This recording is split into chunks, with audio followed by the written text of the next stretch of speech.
देखिए क्या दिया हुआ क्वेश्चन, एक 12 सेंटीमीटर व्यास का गोला एक लंबवृत्तीय बेलनाकार बर्तन में डाला जाता है जिसमें थोड़ा पानी भरा है। यदि गोला पानी में पूरा डूब जाता है तो बर्तन में पानी की सतह 3 सही 5/9 सेंटीमीटर बढ़ जाती है।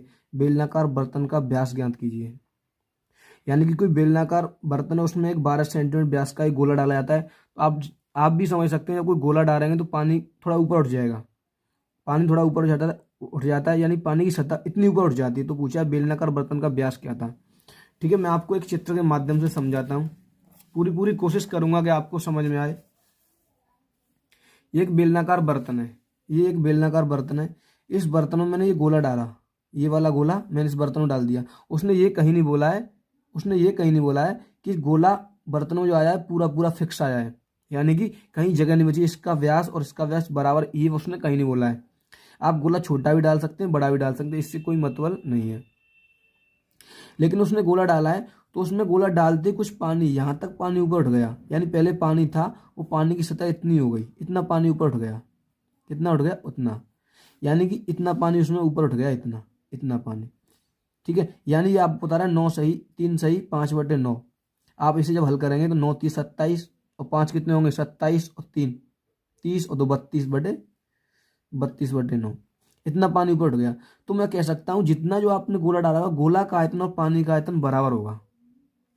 इस गोले का आयतन और पानी का आयतन बराबर होगा। तो आप गोले का आयतन निकाल लें, फिर आप पानी का आयतन निकाल लें, उन दोनों को बराबर कर दें, फिर आपको ये व्यास इसका मिल जाएगा। ठीक है, आपको यही करना है। बहुत इंटरेस्ट आने वाला है वीडियो में, बस लास्ट तक बने रहिएगा। देखिए क्या क्या दिया है वो आप नोट कर लें। पहले जो दिया है मैंने वो नोट कर लिया है। दिया है गोले का व्यास 12 सेंटीमीटर, त्रिज्या r बराबर 6 सेंटीमीटर की। गोला डालने पर ऊपर उठी पानी की सतह की लंबाई 3 सही 5/9 सेंटीमीटर। इसे हम 32/9 सेंटीमीटर भी लिख सकते हैं, ये आपने ही मुझे बताया था। ठीक है, उसके बाद में हम क्या निकालेंगे, वो आप कुछ भी निकाल लो, पानी का आयतन निकाल लो या गोले का आयतन निकाल लो। तो आप निकाल लो, डालेंगे गोले का आयतन, लिखेंगे बेलनाकार भाग में डालेंगे गोले का आयतन, या आप निकाल लो खाली गोले का आयतन, लिखेंगे गोले का आयतन।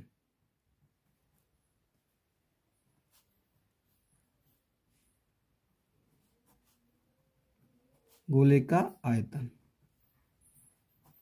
जो गोले का आयतन होता है वो होता है 4/3 πr3। गोले का आयतन क्या होता है? 4/3 πr3। तो 4 की तो 4 लेंगे यहाँ पर हम। ठीक है, या आप इसे इतना ही छोड़ दें, 4/3 πr3 आप इसे छोड़ दें। ठीक है, मैं जब बराबर करूंगा तो वहां पे कुछ हम काटा पीटी कर लेंगे। ठीक है, उसके बाद में लिखेंगे बर्तन में डाले गए पानी, यानी बर्तन में डाले गए, ये तो गोले का आयतन आ गया। उसमें बर्तन में डाले गए गोले से ऊपर उठी सतह का आयतन, यानी पानी की सतह का आयतन, यानी कि ऊपर उठी पानी की सतह का आयतन। बेलनाकार बर्तन में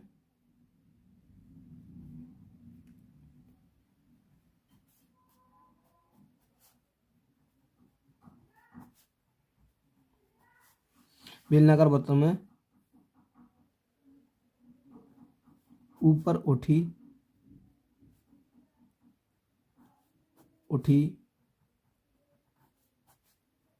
पानी की सतह का आयतन।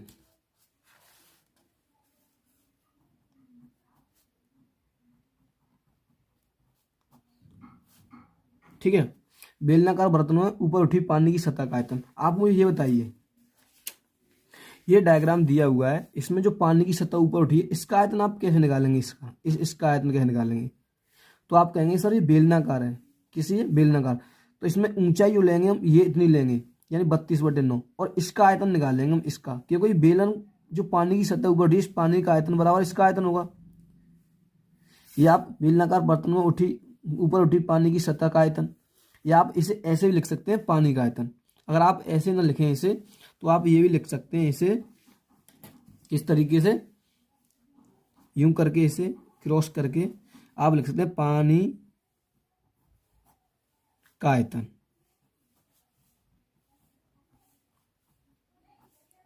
ठीक है, पानी का आयतन वो क्या होगा? πr²h। ठीक है, अब आपको क्या करना है, इन दोनों आयतनों को आपको बराबर करना है, इन दोनों आयतनों को बराबर करना है आपको।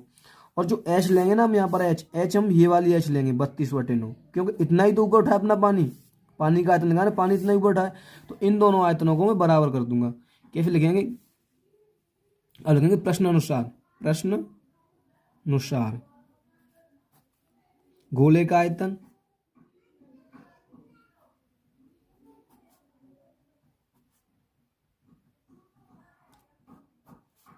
बराबर पानी का आयतन।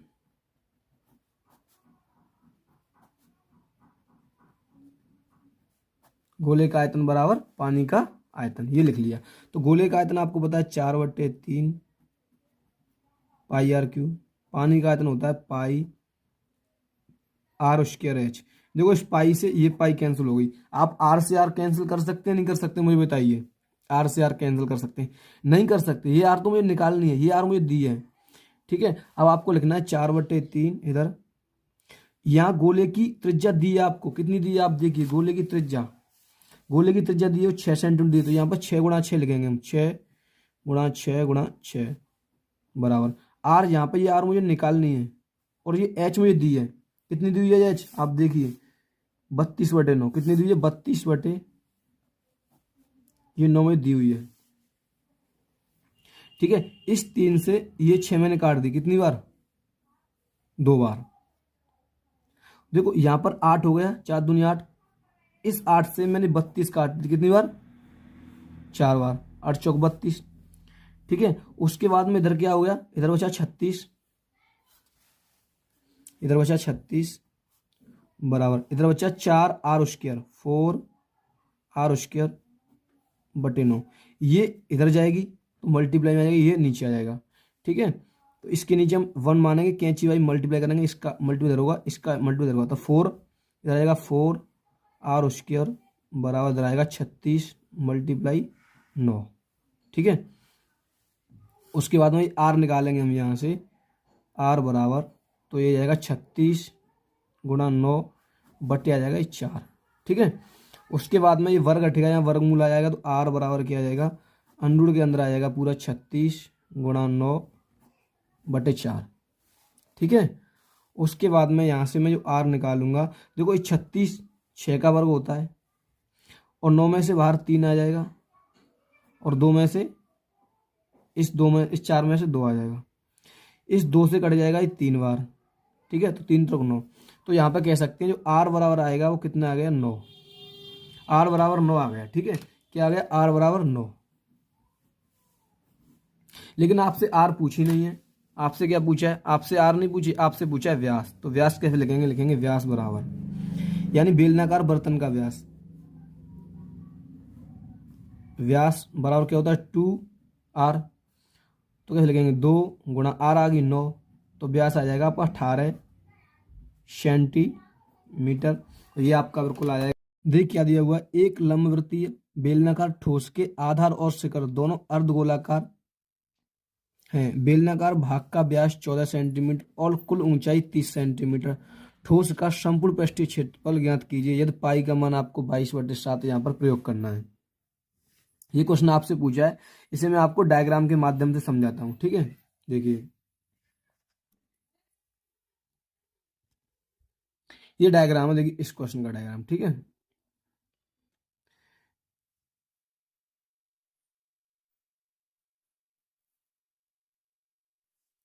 ये एक पूरा ठोस है, एक बेलनाकार है। इसके जो ऊपर के दोनों सिरे हैं, ये वाला सिरा और ये वाला सिरा अर्धगोलाकार है। ये अर्धगोले लगे हुए हैं, अर्धगोले लगे हुए हैं। और इसकी यहाँ से यहाँ तक की पूरी ऊंचाई 30 सेंटीमीटर दी है, पूरी ऊंचाई 30 सेंटीमीटर दी है। और यहाँ से यहाँ तक का जो व्यास दिया है वो पूरा 14 सेंटीमीटर दिया हुआ है। आप कह सकते हो और ये पूरा व्यास 14 सेंटीमीटर, त्रिज्या यहाँ से यहाँ तक 7 होगी।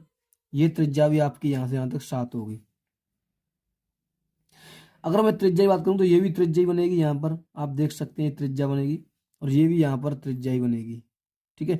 तो ये त्रिज्या भी 7 होगी, ये त्रिज्या भी 7 होगी, ये भी 7 होगी और ये भी 7 होगी।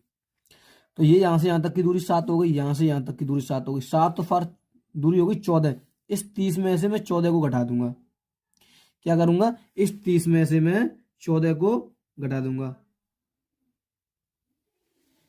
या आप ऐसा करिए, इस 30 में इधर इस वाली 7 को हटाइए, फिर इस वाली 7 को हटाइए, फिर भी 14 घटेंगे। तो इस 30 में से 14 घटा देंगे तो यहाँ से यहाँ तक की दूरी आ जाएगी, इसके बीच बीच की ये वाली दूरी आ जाएगी।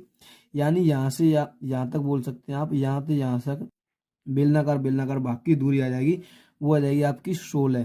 कितनी आ जाएगी? 16 सेंटीमीटर। यही क्वेश्चन आपको हल करना है, बस कुछ नहीं है इस क्वेश्चन में। आपको पूछा है इसका संपूर्ण पृष्ठीय क्षेत्रफल, तो आपका इसका पृष्ठीय क्षेत्रफल, इसका पृष्ठीय क्षेत्रफल, इसका पृष्ठीय क्षेत्रफल, इन दोनों का पृष्ठीय क्षेत्रफल प्लस बेलन का पृष्ठीय क्षेत्रफल, उसे आप ऐड कर दो, आपका आंसर आ जाएगा। ठीक है, उसे आप ऐड कर दो, उसका आंसर आ जाएगा। तो सबसे पहले जो दिया है वो आप नोट कर लें, क्या क्या दिया है। देखिए, दिया है बेलनाकार ठोस की कुल ऊंचाई 4 एच बराबर 30 सेंटीमीटर।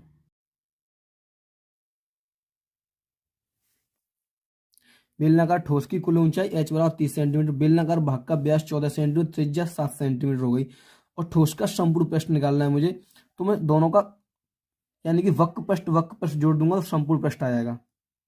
ठीक है, पहले मैं इसका वक्र पृष्ठ निकाल सकता हूँ जो अर्धगोलाकार भाग है, फिर उसका बेलनाकार भाग का। तो पहले आप किसी का भी निकाल लो, पहले बेलनाकार का निकालो, अर्धगोलाकार का निकाल लो, आप एक ही बात है। तो लिखेंगे कैसे? देखिए, यहाँ पर अर्धगोलाकार भाग का पृष्ठीय क्षेत्रफल होता है 2 पाई r²। लेकिन मैं आपको बता दूं, यहाँ पर दो अर्धगोले हैं। कितने अर्धगोले हैं? दो अर्धगोले हैं, एक अर्धगोला ये, एक अर्धगोला ये। तो इसमें मैं 2 का मल्टीप्लाई कर दूंगा, इधर क्या करूंगा? 2 का मल्टीप्लाई कर दूंगा, तो ये हो जाएगा दोनों अर्धगोलों का। तो ये हो जाएगा बराबर 4 पाई r²। ये दोनों अर्धगोलों का हो गया। अब इसमें आप वैल्यू पुट कर दें, या फिर आप ऐसा करें उसको भी साथ ले लें, तब आप वैल्यू पुट करना, क्योंकि आर हमारी वैसे भी बराबर है। ठीक है, ये अर्धगोलाकार भाग का आ गया क्षेत्रफल। उसके बाद में देखिए आप बेलनाकार भाग का। अब लिखेंगे आप बेलनाकार भाग का पृष्ठीय क्षेत्रफल।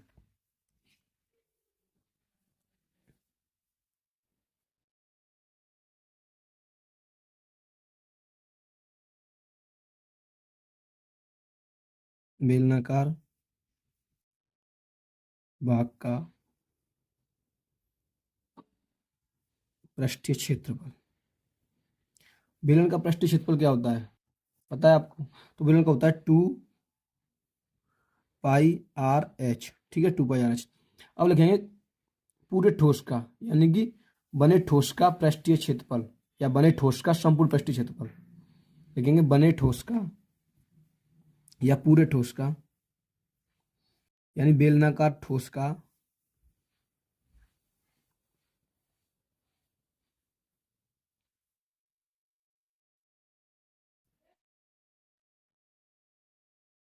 पूरे ठोस का संपूर्ण पृष्ठीय क्षेत्रफल, यानी पूरे ठोस का संपूर्ण पृष्ठीय क्षेत्रफल क्या क्या होगा जी? तो उसमें होगा यानी दोनों अर्धगोलों का पृष्ठीय क्षेत्रफल प्लस बेलनाकार भाग का पृष्ठीय क्षेत्रफल। तो इसके बराबर में क्या लिखेंगे आप? मैं यहां से हटके यहां लिख दे रहा हूं। ठीक है, इसमें क्या कर लेंगे आप? अर्धगोलाकार भाग का पृष्ठीय क्षेत्रफल लिखेंगे, दोनों दोनों अर्ध गोलाकार भाग का पृष्ठीय क्षेत्रफल,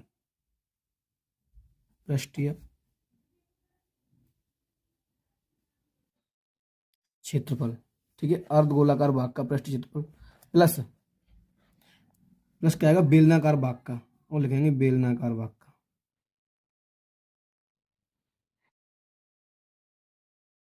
बेलनाकार भाग का पृष्ठीय क्षेत्रफल,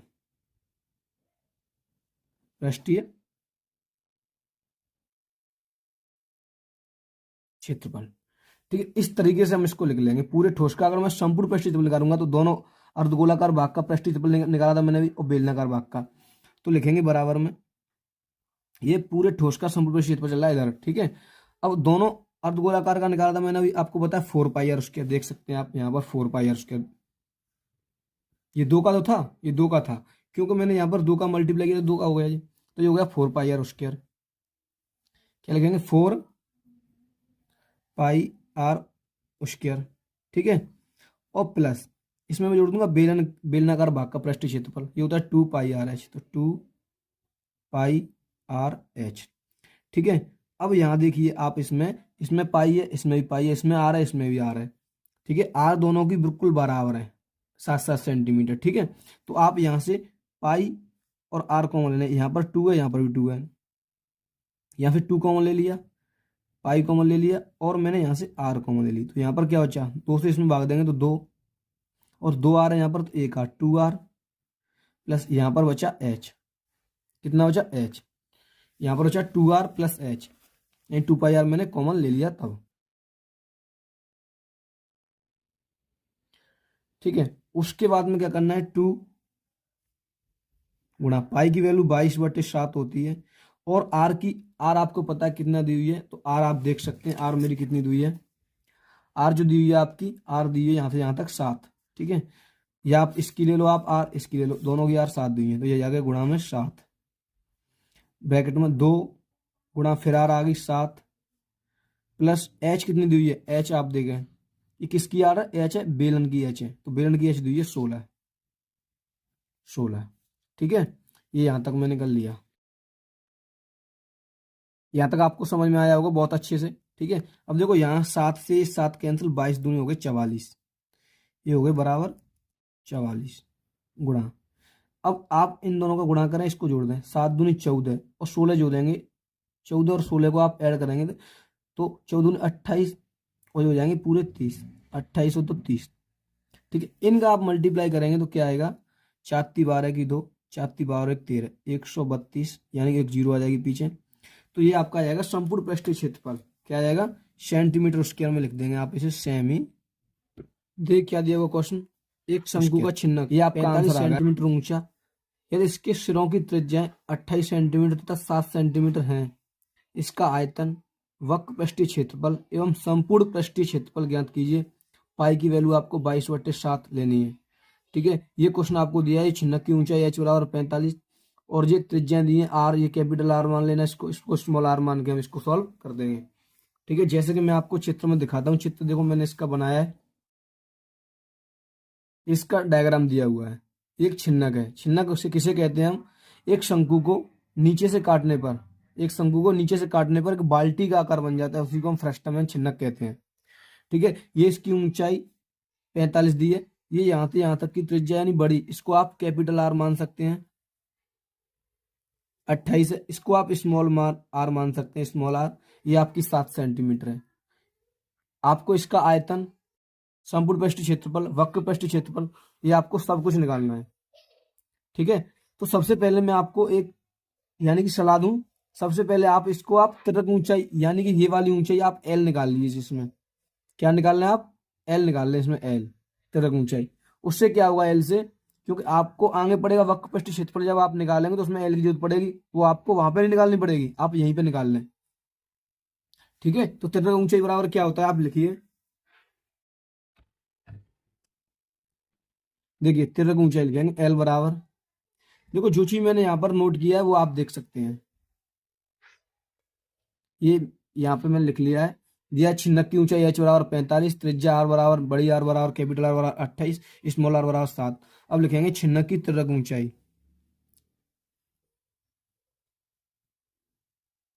छिन्नक की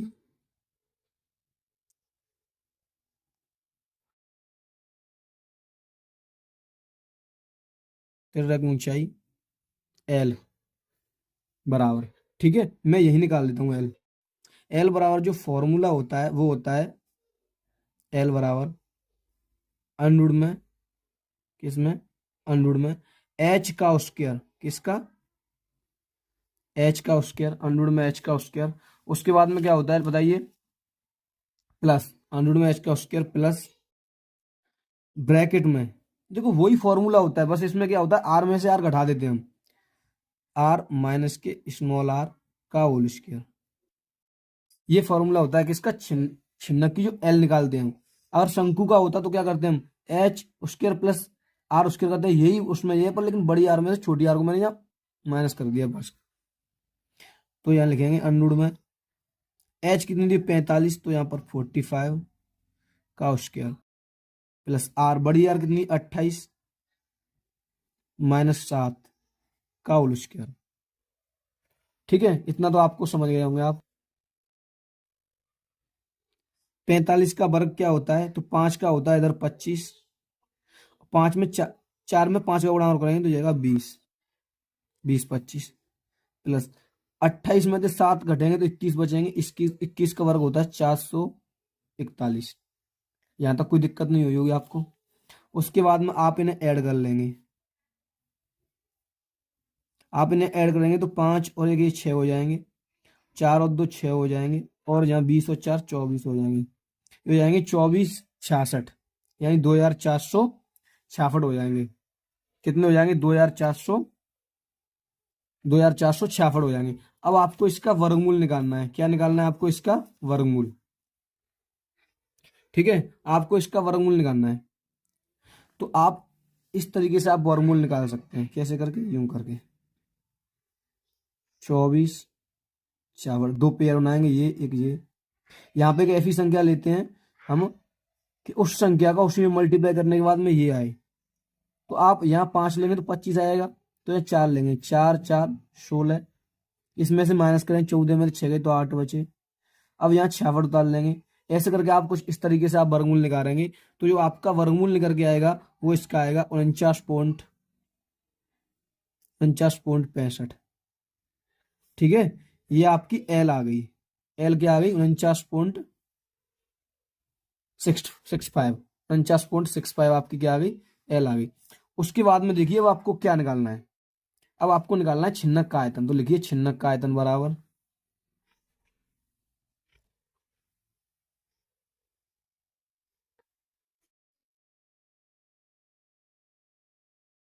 छिन्नक का आयतन बराबर, छिन्नक का आयतन होता है, वो होता है पाई एच बटे 3, ब्रैकेट में कैपिटल आर का स्क्वायर प्लस स्मॉल आर का square plus capital R small R. ये छिन्नक का आयतन होता है। पाई की वैल्यू आप रखें यहाँ पर, क्या रखेंगे, ये वी मान लेता हूं मैं, तो 22/7 मल्टीप्लाई में 3 है, इधर 3 आ गई। एच कितनी हुई है आपको पता है 45 है, तो यहाँ 45। ठीक है, ये सब आ गया। आर कितनी हुई है, बड़ी आर, बड़ी आर आपको पता है, यहाँ पे आप देख सकते हैं, बड़ी आर बराबर 28, छोटी आर बराबर 7। तो बड़ी आर 28 रखना है आपको, छोटी आर 7। तो यहाँ पर हो जाएगा 28 का स्क्वायर प्लस 7 का स्क्वायर प्लस 28 × 7। ठीक है, आपको इसका मल्टीप्लाई करना है। अब क्या करना है आपको, इसका मल्टीप्लाई करना है। देखिए 3 थे, ये 45 मैंने काट दी 15 बार। ठीक है, तो इधर बचा 22/7, और इधर बचा मल्टीप्लाई में कितना, 3 थे, कितना बार कटी, 15 बार, तो ये 15। ठीक है, अब इनका स्क्वायर लिखो, 28 का स्क्वायर प्लस 7 का स्क्वायर। ठीक है, 28 का स्क्वायर प्लस 7 का स्क्वायर। देखिए 22/7 15 हो गया। अब 28 का वर्ग आपको याद होगा, जो होता है 700, 700 कितना 84, 84 प्लस 7 का स्क्वायर होता है 49, प्लस जब 28 का आप 7 में मल्टीप्लाई करेंगे, 28 का 7 में, तो ये होगा 196। कितना होगा, 196। इसको आप साथ ही साथ उतारें, 22/7, या इधर मल्टीप्लाई में 15। जब आप इन सबको ऐड करेंगे ना, इन सबको ऐड करेंगे तो ये बैठेगा 1029, 1029। ठीक है, अब यहाँ पर क्या मल्टीप्लाई निशान है, इस 7 से हम 1029 को यानी काट देंगे। तो इधर 7 से जब आप 1029 को काटेंगे, इधर काटेंगे, तो 7 से कम 7, 3 बचे 32 हो गए, 7 चौक 28, 28 4 बचे 7 7 49, यानी कि ये हो जाएगा आपका 22, इस 7 से कट गई, तो इधर हो जाएगा 22 × 15 × 1 4 7, 147।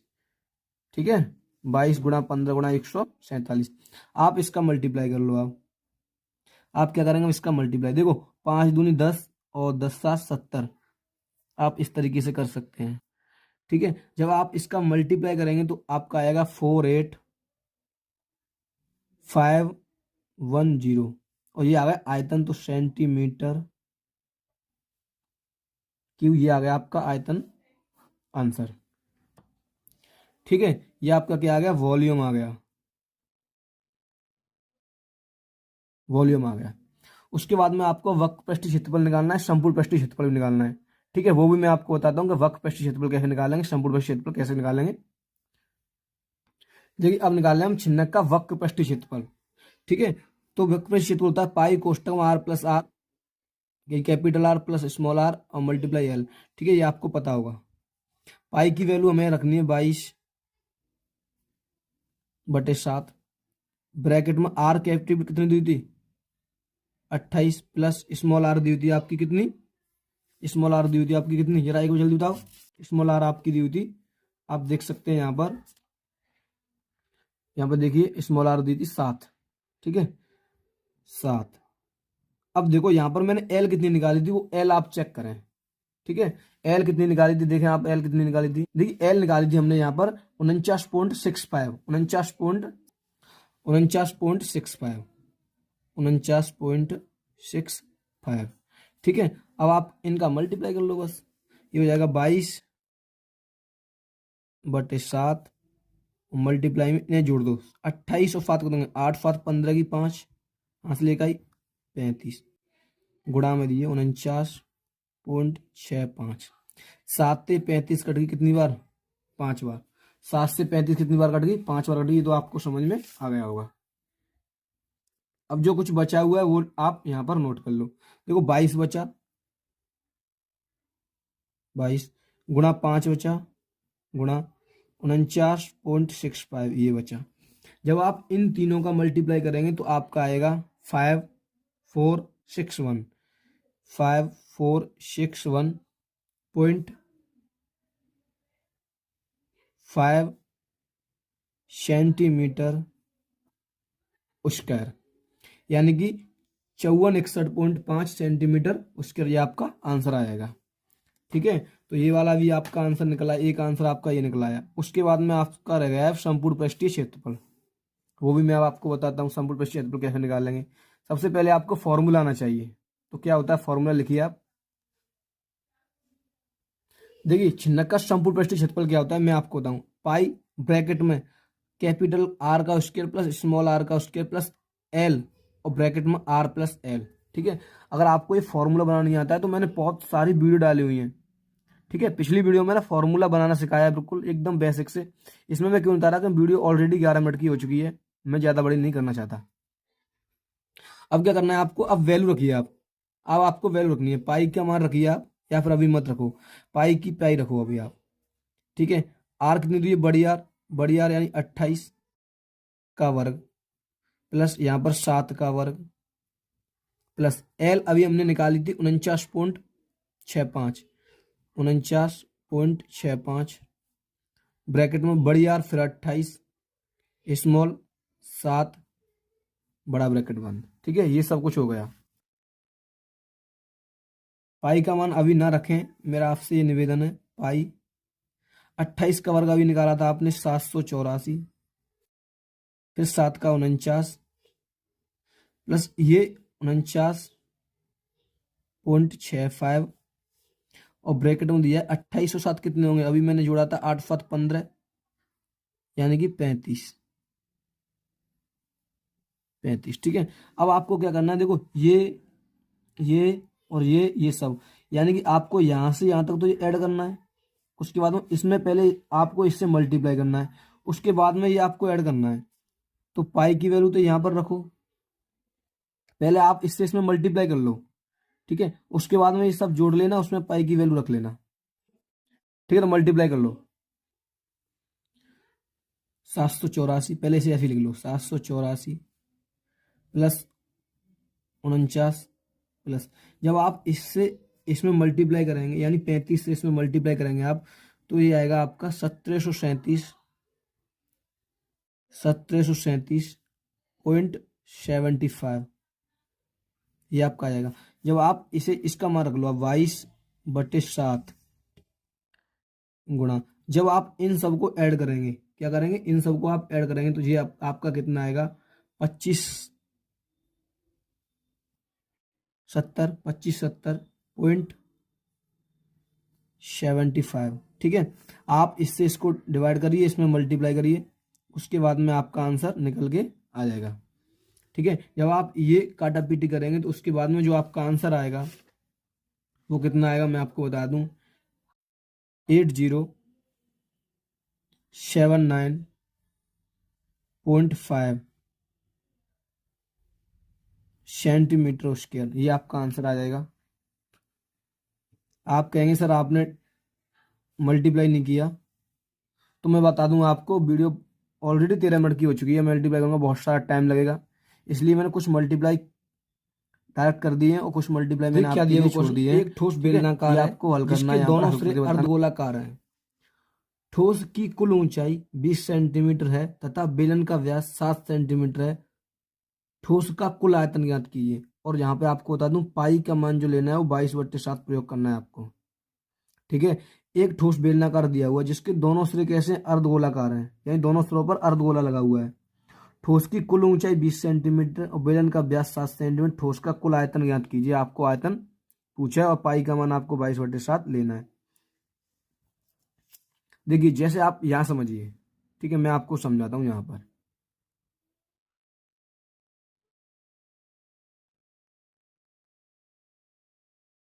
ठीक है, यहां समझिए आप, जैसे मान लो ये दिया हुआ है एक बेल पूरा ठोस है, इसके जो दोनों सिरे हैं वो कैसे हैं, अर्धगोलाकार हैं। ये अर्धगोला है नीचे, ये अर्धगोला है ऊपर। ठीक है, इस तरीके से आप बने, यहां से यहां तक की लंबाई पूरी 20 है, यहां से यहां तक की लंबाई पूरी 20 है, और इसका जो व्यास दिया हुआ है वो 7 दिया हुआ है। कितना, 7।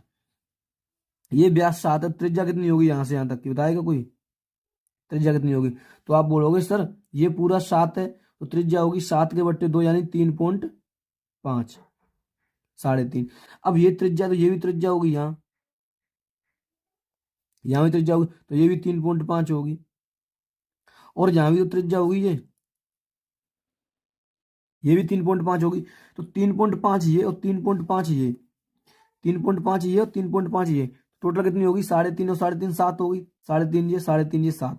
इस पूरे में से मैं इधर की ये वाली उधर की ये वाली, 3.5 ये, 3.5 ये, या पूरी मान लो 7, इसमें से पूरे में तो इतना घटा दूंगा तो यहाँ से यहाँ तक की दूरी बचेगी, क्यों, ये घट जाएगी, ये घट जाएगी, इधर ये घट गई, इधर ये घट गई, तो ये बचेगी खाली।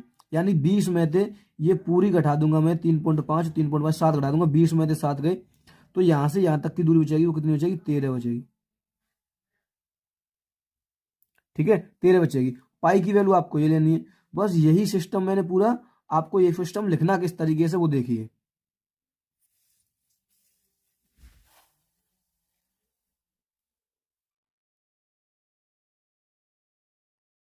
देखिए दिया है ठोस की कुल ऊंचाई h बराबर, कैपिटल H बराबर 20 सेंटीमीटर, बेलनाकार भाग का व्यास 7 सेंटीमीटर, तो r बराबर 7/2, 7/2 आ गई, त्रिज्या आ गई सेंटीमीटर। इसे आप ऐसे ही लिख सकते हैं 3.5 सेंटीमीटर। ठीक है, और बेलन, केवल बेलन की ऊंचाई, यानी कि अब मुझे बेलन की ऊंचाई निकालनी, जो मैंने अभी आपको बताया है। बेलन की ऊंचाई आप देख सकते हैं, यानी यहां से यहां तक की ऊंचाई, कटोरों को छोड़ करके यहां से यहां तक की ऊंचाई 20 में थी, 3.5 ये, 3.5 ये घटा दी मैंने, यानी टोटल 7 घटा दी, तो h बराबर 20 - 7। ठीक है, तो ये 13 सेंटीमीटर आ गई। पाई की वैल्यू आपको 22/7 लेनी है, और आपसे पूछा है आयतन निकालना है आपको, आयतन। तो आप किस तरीके से निकालेंगे, आपको निकालना है बेलन का आयतन प्लस दोनों सिरों का आयतन, फिर आपको ऐड करना है, तो ये आपका आंसर आ जाएगा। इस तरीके से निकालना है, बेलन का आयतन प्लस दोनों अर्धगोलाकार सिरों का आयतन। पहले बेलन का आयतन, फिर एक का निकाल लेना अर्धगोले का आयतन, उसमें 2 से मल्टीप्लाई कर देंगे तो दोनों का आ जाएगा। ठीक है, फिर दोनों को ऐड कर देना आप। ठीक है, आपको यही काम करना है। तो निकालिए, पहले आप बेलन का निकाल लें या फिर आप इसका निकाल लें, तो बेलन का निकाल लो, आप लिखेंगे बेलन का आयतन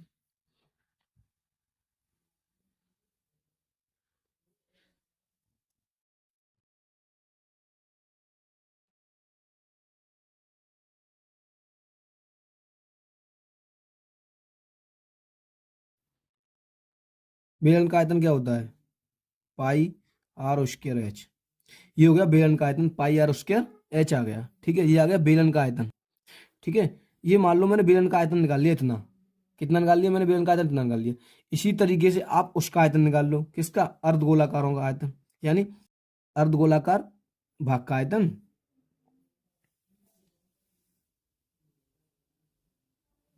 अब लिखेंगे अर्धगोलाकार भाग यानी अर्धगोलाकार कटोरे, या मान लो, या फिर ये मान लो अर्धगोलाकार सिरों का आयतन, अर्ध अर्ध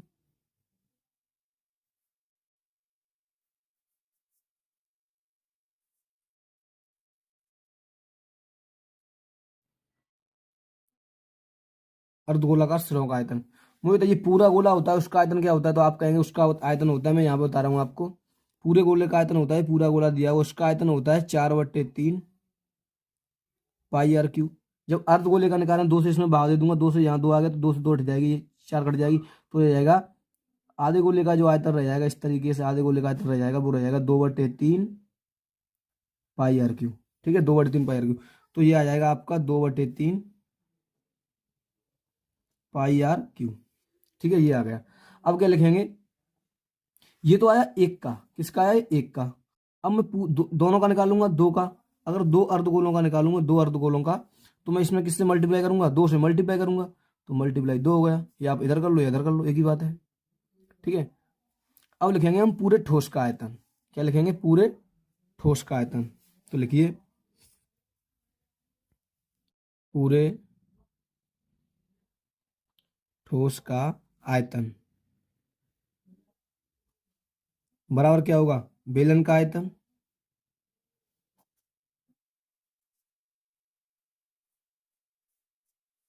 बेलन का आयतन प्लस दोनों दोनों प्लस दोनों अर्धगोलाकार सिरों का आयतन, यहां लिख देता हूं मैं। ठीक है, दोनों अर्ध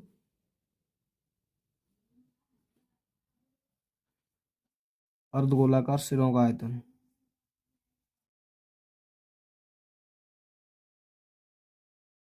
अर्धगोलाकार सिरों का आयतन।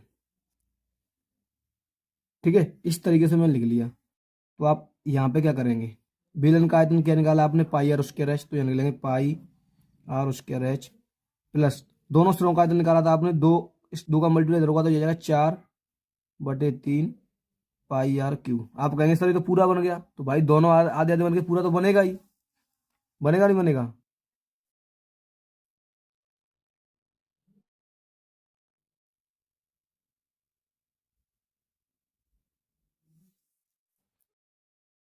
अब देखिए आप, इसमें भी पाई है, इसमें भी पाई है, इसमें पाई, इसमें पाई। आप कहेंगे सर आर भी तो है, आप ये कहेंगे सर इसमें आर भी तो, आर भी कॉमन ले लो आप। ठीक है, तो आप आर ले सकते हैं, कोई दिक्कत थोड़ी नहीं है, आप आर ले सकते हैं, क्योंकि आर हमारी दोनों सेम दी हुई हैं। लेकिन आप इसमें से पाई भी ले लो, आर भी ले लो, इसे आर क्यू इधर आर स्क्वायर, तो आर इसके ले लो, तो इधर से मैंने पाई और आर स्क्वायर कॉमन ले लिया, तो इधर बचा एच प्लस इधर बचा 4/3 आर। बताओ इतना बचागा, या इधर इतना आ गया तो एच बचा प्लस 4/3 बचा, ये दो आर थी, इनमें से तीन आर थी, एक आर यहाँ पर बची। ठीक है, अब यहाँ पर आप वैल्यू रख लो, पाई का मान कितना दिया हुआ, 22/7, या फिर आप इसे हल कर लो पहले। ठीक है, अभी मत रखो, पाई आर स्क्वायर, एच कितनी दी हुई है, देखो एच दी हुई है कितनी, एच हमने अभी निकाली थी, देखो आप ऊपर देखें एच कहाँ दी थी, एच बेलन की ऊंचाई 13 सेंटीमीटर, वही एच दी है, पूरी तो हमें निकालना नहीं है, कि पूरी तो हमें रखनी नहीं है, तो एच बराबर 13 प्लस 4/3, और आर भी मैंने भी निकाली थी, कितनी निकाली थी आर मैंने, 7/2, तो आप लिख सकते हैं इसे 7/2, ये अपनी आर आ गई। इस दो से ये चार कट गई कितनी बार, दो बार, तो ये जाएगा 2 7 14/3, तो आप इसे लिख लेंगे 13 प्लस 14/3, इधर आ जाएगा पाई आर स्क्वायर। इतना तो आपको समझ में आ गया होगा। ठीक है, उसके बाद में इसे आप इधर हल कर लें या फिर यहीं पे कर लें, कोई दिक्कत नहीं है। आप इधर करें 13 प्लस 14/3, इसके नीचे एक मानेंगे, एलसीएम ले लेंगे 3, एक से तीन तीन बार जाएगा, 13 3 39, 3 से 3 करेगी 14, इन्हें ऐड करेंगे, 9 4 13 की 3, 9 × 13 = 3, ये 4 और 5, 53/3। ये आ गया 53/3। कितना आ गया? 53/3, क्योंकि 9 × 13 = 3, ये 4 और 5, 53/3। ठीक है, आप यहाँ लिख लेंगे डायरेक्ट 53/3। अब रख लो आप पाई की वैल्यू। पाई की वैल्यू दी है 22/7 गुणा आर। कितनी दी हुई है अपनी? आर अभी मैंने निकाली थी, कितनी निकाली? 7/2। कितनी थी आर? 7/2। तो यहाँ पे लगाएंगे 7/2 गुणा 7/2, क्योंकि आर उसके दिया हुआ है। ठीक है, और इसकी जगह पे मैंने अभी हल किया 53/3 गुणा 53/3। आप इसको काटा पीट कर लो, हल कर लो। ये 7 से 7 कैंसिल हो गया, इस 2 से ये 22, 11 बार। और कुछ कट नहीं रहा है, आप इनका मल्टीप्लाई कर रहे हैं। पहले 7 से मल्टीप्लाई करें इसमें, 7 से इसमें, 7 से 21 की 1, आंसलाई 2, 7 × 35, 21 की 1 आंसलाई 2, 7 × 35 और 2, 37। 37 गुणा में क्या है? 11, और बटे में क्या है? 3 दूनी 6। ठीक है, अब 11 से मल्टीप्लाई करना है मुझे, और 11 से मल्टीप्लाई करना बहुत आसान होता है, मैं आपको सिखाता हूँ। देखिए, 11 से अगर किसी नंबर में आपको मल्टीप्लाई करना हो तो आपको इसको यहीं पे लिखना है, पीछे वाले को, इन दोनों को जोड़ के लेना है। 7 और 1 8, इसको लिखा, फिर इसको जोड़ के लिखा। अब इन दोनों को जोड़ो, 7 और 3 10, 10 हो रहे हैं, 10 की 0 आएगी, यहाँ से 1 आएगी। अब इधर लिखेंगे 3, तो 1 3 और 1 हो जाएंगे 4, ये हो जाएगा 4 यार 81/6। इसमें आप डिवाइड कर दो, भाग कर दो।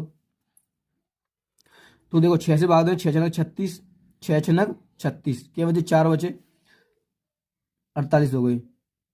और 6 48 कितनी बार है? 6 48 8 बार, 6 48। ठीक है, 6 6 36, 6 बचे, ओ सॉरी, 6 6 36, हाँ 4 बचे, 8 है, 6 48। ठीक है, अब एक हम भाग देंगे, एक में नहीं जाएगा, नहीं जाएगा ना, तो हम 0 उतारेंगे। भाई एक में भाग देंगे, एक में भाग जाएगा नहीं। अब देखिए, ठीक है, 6 6 36 की 6, हाफिल 3 बची, 6 6 36 की 6, हाफिल 4 48, 6 48। अब देखो एक एक बचा, एक हम भाग देंगे तो भाग जाएगा नहीं, तो 0 बढ़ाएंगे, 0 बढ़ाएंगे। ठीक है, उसके बाद में क्या लगाएंगे हम? 0 बढ़ाने के बाद में उसके बाद में हम पॉइंट लगाएंगे। क्या लगाएंगे? पॉइंट लगाएंगे। अब एक कितने हो गए? 10, तो 6 एकम 6, 4 बचे होंगे, अब 40 हो गए होंगे, फिर 6 6 36। इस तरीके से करते जाएंगे, तो आपको और आगे तक करना पड़ेगा, लेकिन आप यहीं पर छोड़ दें, हो जाएगा सेंटीमीटर, सेंटीमीटर क्यूब। ठीक है, क्योंकि सब चीज सेंटीमीटर में दी, तो जाएगा देखिए क्या दिया हुआ क्वेश्चन। डी भुजा वाले समबाहु त्रिभुज के शीर्ष से आधार पर लंब डाला गया है, लंब की माप होगी √3/2 ए मात्रक, 1/2 ए मात्रक, है √3/4 ए मात्रक, यार 3/4 ए मात्रक। ये क्वेश्चन आपसे पूछा है कि कोई समबाहु त्रिभुज है, उसकी भुजाएं डी दी है। ठीक है, तो उसके शीर्ष से आधार पर लंब डाला जाएगा, तो लंब की माप क्या होगी? देखो मैं आपको डायग्राम दिखा सकता हूँ। ठीक है, डायग्राम देखिए, डायग्राम कैसे बनेगा इसका। देखिए ये डायग्राम है, ये क्या है? एक समबाहु त्रिभुज है। कैसा त्रिभुज है? समबाहु। इसके इस शीर्ष से यहाँ पर एक लंब डाला गया डी, ये लंब है डी, इस लंब का नाम डी मान लिया। ठीक है, यानी डी पर डाला गया है, सॉरी डी लंब नहीं है, डी तो भुजा है। यानी कि इस शीर्ष से यहाँ पर एक लंब डाला गया है, जिसकी ये भुजाएं, ये तीनों भुजाएं डी रही हैं। यानी कि समबाहु त्रिभुज क्या होता है? समबाहु, सम माने समान, बाहु माने भुजा। जिस त्रिभुज की तीनों भुजाएं बराबर होती हैं उसे हम समबाहु त्रिभुज कहते हैं। तो यहाँ से यहाँ पर लंब डाला गया, इस लंब की आपसे लंबाई पूछी है, माप पूछी है। तो समबाहु त्रिभुज की ऊंचाई क्या होती है वो आपको पता होनी चाहिए, जब डी इसकी भुजा दी हुई है। डी क्या दी है? इसकी भुजा दी हुई है, तो इसकी लंबाई आपको पता होना चाहिए, लंब की लंबाई क्या होगी। ठीक है, तो हल करते हैं इसको। देखिए किस तरीके से हम हल करेंगे। देखिए ये चीज दी है, जो चीज मैंने यहाँ पर नोट कर ली है। ठीक है, जैसे कि आपको दिया है समबाहु त्रिभुज की भुजा, आपसे डी बोला है कि डी भुजा वाले समबाहु त्रिभुज के शीर्ष से, और समबाहु त्रिभुज का क्षेत्रफल होता है, और समबाहु त्रिभुज की एक ऊंचाई होती है। ये मुझे आप मुझे बताइए क्या होता है? समबाहु त्रिभुज का क्षेत्रफल क्या होता है? किसी को याद है? समबाहु त्रिभुज का क्षेत्रफल होता है √3/4 ए स्क्वायर, यानी √3/4 भुजा वर्ग। ये होता है समबाहु त्रिभुज का क्षेत्रफल। और समबाहु त्रिभुज की ऊंचाई क्या होती है? तो ये होती है √3 बट्टे 2a, √3/2a। ठीक है, ये संभावित त्रिभुज की ऊंचाई होती है।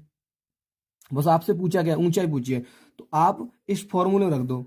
भुजा की क्या दी है, भुजा दी है d, तो आप यहाँ पर रख दो √3/2, तो यहाँ पर आ जाएगा d स्क्वायर हो जाएगा। होगा नहीं होगा?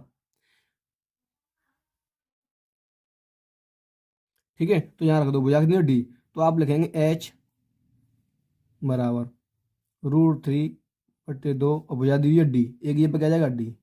तो ये आपका आ गया आंसर, यही आपका क्या आ गया, आंसर आ गया √3/2d सेंटीमीटर। और सेंटीमीटर तो सेंटीमीटर, जो जैसे दिया हो, मीटर तो मीटर।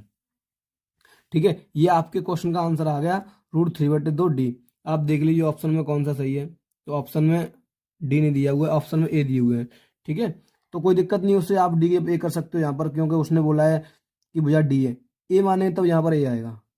ठीक है, देख क्या दिया हुआ है, एक लंबवृत्तीय शंकु के आधार की त्रिज्या 3.5 सेंटीमीटर तथा ऊंचाई 12 सेंटीमीटर है, तो शंकु की तलक ऊंचाई ज्ञात कीजिए। ठीक है, इस क्वेश्चन को मैं सॉल्व करके दिखाऊंगा आपको अभी अभी। देखिए, जैसे कि ये दिया हुआ है, मैंने डायग्राम बना लिया है। ये एक लंबवृत्तीय शंकु है, जिसकी जो आर दी हुई है यहाँ से यहाँ तक की त्रिज्या होती है ये 3.5 है, ये ऊंचाई होती है इसकी ये 12 सेंटीमीटर दी हुई है, यहाँ पर लगी एच बराबर 12।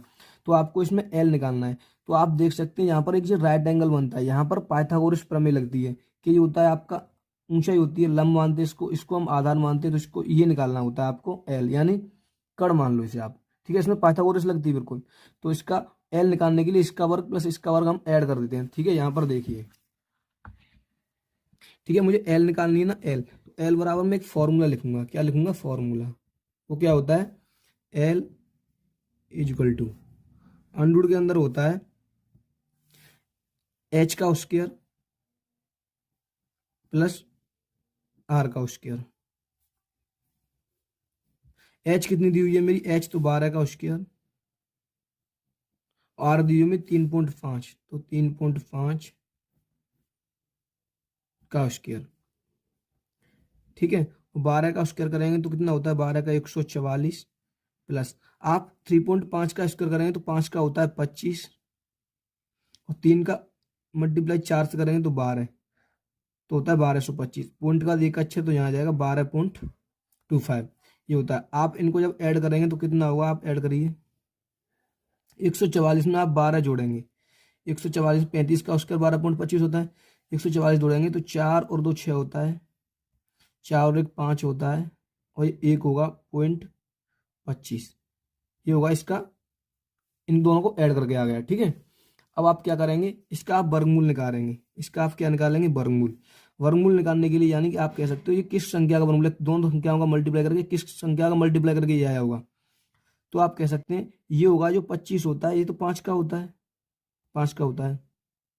ठीक है, ये 156 जो आती है अपनी किस किस संख्या का मल्टीप्लाई करके आती है, यानी कि 13 और 14 का करके देखेंगे आप, 13 और 14, 4 3 12 आएगी, नहीं 13 14 नहीं होगा, 12 और 13 देख लें, 12 गुणा 13, 12 गुणा 13, तो 12 3 36 की 6 लगी 3, और 12 कम 12 3 15, यानी 12 और 13 का मल्टीप्लाई करके आता है। तो मैं एक बढ़ के लेता हूँ, तो यहाँ पर आ जाएगा 12, 12 पॉइंट के बाद 2 अक्षर हैं तो यहाँ पर 1 आ जाएगा। ठीक है, तो ये आंसर आ जाएगा 12.5 सेंटीमीटर।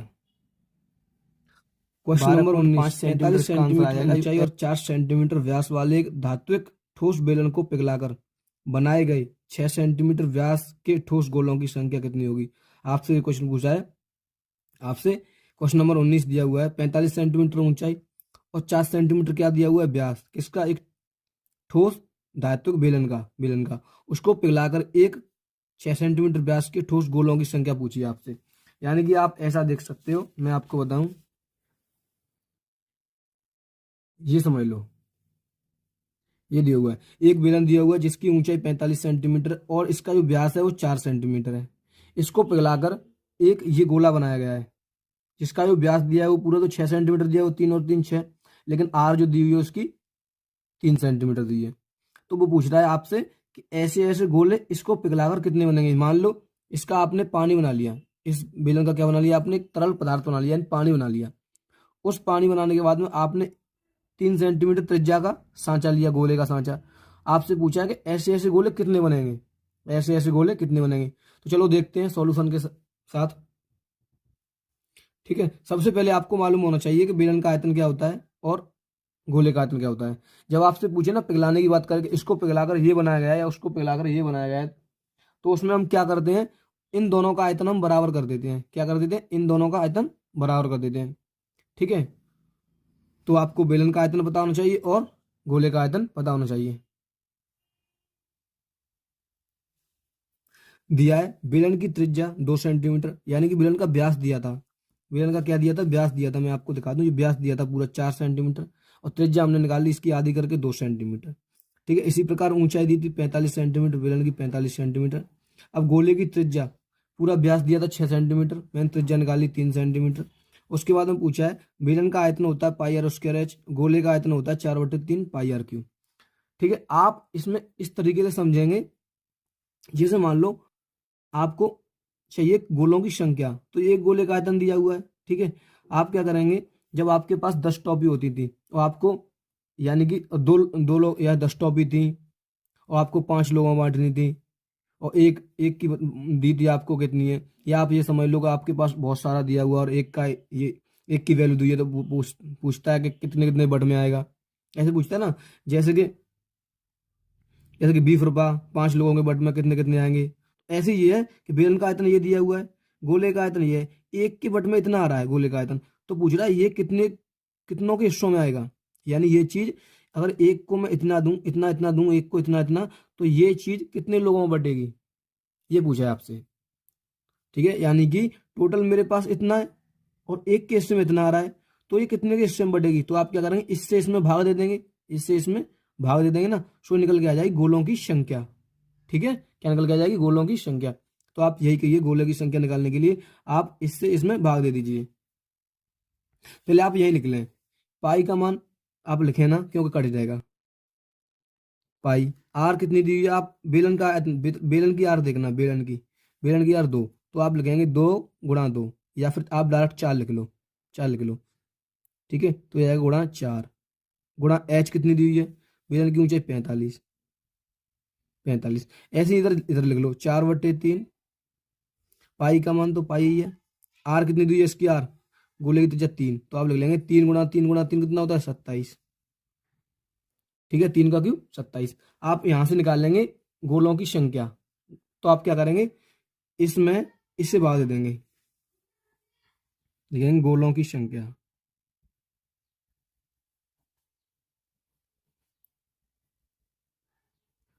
गोलों की संख्या और क्या होता है, यानी कि बेलन का आयतन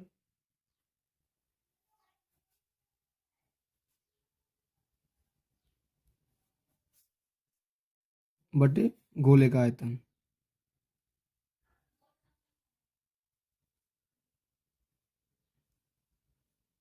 बेलन का आयतन बटे गोले का आयतन। ठीक है, और बेलन का आयतन क्या दिया हुआ है, पाई गुणा पाई गुणा 4 × 45, और बट्टे में क्या जाएगा, गोले का आयतन क्या होता है, 4/3, ये दिया हुआ है 4/3 गुणा पाई गुणा 27। अब यहां से आप काटापीटी कर लो, यानी काटापीटी कर लो। ठीक है, ये 3 नीचे है ना, ये 3 यहां से हटके ऊपर पहुंच जाएगी, जब नीचे होती है तो यहां से हटके यहाँ पहुंच जाती है, यहाँ पर आ गई। ठीक है, देखो इस 4 से ये 4 कट गई। ठीक है, इस 3 से ये 27 कट गई, कितनी बार, 9 बार। ठीक है, 9 बार। 9 से ये 45 कट गई, कितनी बार, 5 बार। ठीक है, तो आप कह सकते हो गोलों की संख्या आ गई, वो कितनी आ गई, गोलों की संख्या, गोलों की संख्या, गोलों की संख्या बराबर आ गई 5। यही क्या आपका आंसर।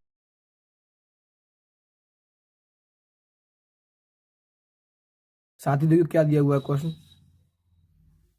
12 सेंटीमीटर, 16 सेंटीमीटर और 20 सेंटीमीटर व्यास वाले धातु के 3 ठोस गोलों को पिघलाकर एक ठोस गोला बनाया जाता है, इस ठोस गोले का व्यास ज्ञात कीजिए। ये क्वेश्चन दिया हुआ है, इस क्वेश्चन को हम हल करेंगे बहुत ही बारीकी से। देख क्या बोला है, क्वेश्चन में बोला है कि पहला गोला है, एक दूसरा गोला है, एक तीसरा गोला है। पहले गोले का व्यास है वो 12 दिया, मैंने त्रिज्या निकाल ली 6, त्रिज्या निकाल लोगे आप R 6, यानी आधा कर देंगे। और 16 दूसरे गोले का व्यास दिया था, मैंने त्रिज्या निकाल ली 8। तीसरे गोले का व्यास दिया था 10, मैंने त्रिज्या निकाल ली, फिर सॉरी तीसरे गोले का व्यास दिया 20, मैंने त्रिज्या निकाल ली 10। इन तीनों गोलों को पिघलाकर यानी इनका पानी बनाकर, क्या बनाकर, इनका पानी बनाकर एक ये नया गोला बनाया है। ठीक है, या बड़ा हो सकता है, छोटा भी हो सकता है, हमें पता नहीं, लेकिन एक ये नया गोला बनाया है जिसकी त्रिज्या दी हुई है आर। मैंने आर मान ली। अब बोल रहा है कि इस गोले का व्यास क्या होगा, इस वाले गोले का व्यास क्या होगा। इन तीनों गोले का व्यास दे करके इस गोले का व्यास आपसे पूछा है। तो हमें करना क्या है, अगर आपसे ये पूछे ना कि इनको पिघलाकर ये बनाया गया है, किसी चीज को पिघलाकर जब दूसरी चीज बनाई जाए, तो हम क्या करते हैं, उनके आयतनों को बराबर कर देते हैं। यानी इन तीनों का आयतन बराबर किसके होगा, इस बड़े गोले का आयतन। तो देखते हैं, देखिए आपको इस तरीके से लिखना है, पहले गोले का आयतन प्लस दूसरे गोले का आयतन प्लस तीसरे गोले का आयतन बराबर बड़े गोले का आयतन। यानी इसका आयतन, इसका आयतन, इसका आयतन बराबर क्या है, इस बड़े वाले गोले का आयतन। देखो देखो, इसमें भी 4/3 है, इसमें 4/3 है, इसमें 4/3 है, इसमें भी 4/3 है। देखो इसमें पाई पाई पाई, इसमें भी पाई है ना। तो आप क्या करेंगे, इनमें से 4/3 कॉमन ले लो और पाई भी ले लो। आप कहेंगे सर आर आर भी तो है, आर हम यूं नहीं ले सकते, क्योंकि इसकी आर, इसकी आर, इसकी आर, तीनों की आर अलग अलग दी हुई है। यानी इसकी आर 6 दी हुई है, इसकी आर 8 दी हुई है, और इसकी आर दी हुई है वो 10 दी हुई है। इसलिए हम क्या नहीं ले सकते, आर नहीं ले सकते कॉमन। ठीक है, मैं यहाँ पर लिख सकता था R1 R2 R3 भी लिख सकता, लेकिन कोई दिक्कत नहीं है उससे। ठीक है, आपका आंसर सेम आएगा और कॉन्सेप्ट भी आपको समझ में आएगा। इसमें से आप कॉमन ले लो 4/3 पाई, तो आप यहां से ले लेंगे 4/3 पाई। ये चीज आपने कॉमन ले ली यहां से, तो यहाँ पे आर क्यू बचेगा, आर क्यू यानी आर कितनी दी हुई है, 6 दी है, तो यहाँ पर 6 का क्यू हो जाएगा। प्लस यहाँ से भी 4/3 पाई बाहर आ गई, यहाँ पर भी क्या है आर क्यू, दूसरी आर क्या है 8 दी हुई है, तो यहाँ पर आ जाएगा 8 का क्यू। प्लस यहाँ से भी 4/3 पाई बाहर आ गई, यहाँ पर आर कितनी दी, 10 दी, यहाँ पे 10 का क्यू आ जाएगा। तो बराबर इधर आ जाएगा 4/3 पाई आर क्यू। ठीक है, यहाँ पे क्या जाएगा 4/3 पाई आर क्यू। अब देखो आप इधर 4/3 पाई इधर है, 4/3 पाई इधर है, इस 4/3 पाई से पूरी से ये 4/3 पाई कैंसिल हो गई। ठीक है, कैंसिल मतलब कट गई है, कैंसिल मतलब क्या हुआ, कट गई। ठीक है, अब इनको ऐड कर लो, ये हो जाएगा 2 का क्यू 200, 6 का क्यू 216, 8 का क्यू होता है 512, और 10 का क्यू हो जाएगा 1000। बराबर इधर क्या है आर क्यू। जब इन सबको आप ऐड करेंगे ना, इन सबको आप ऐड करेंगे तो पता कितना बैठेंगे, जरा जोड़ के देखो।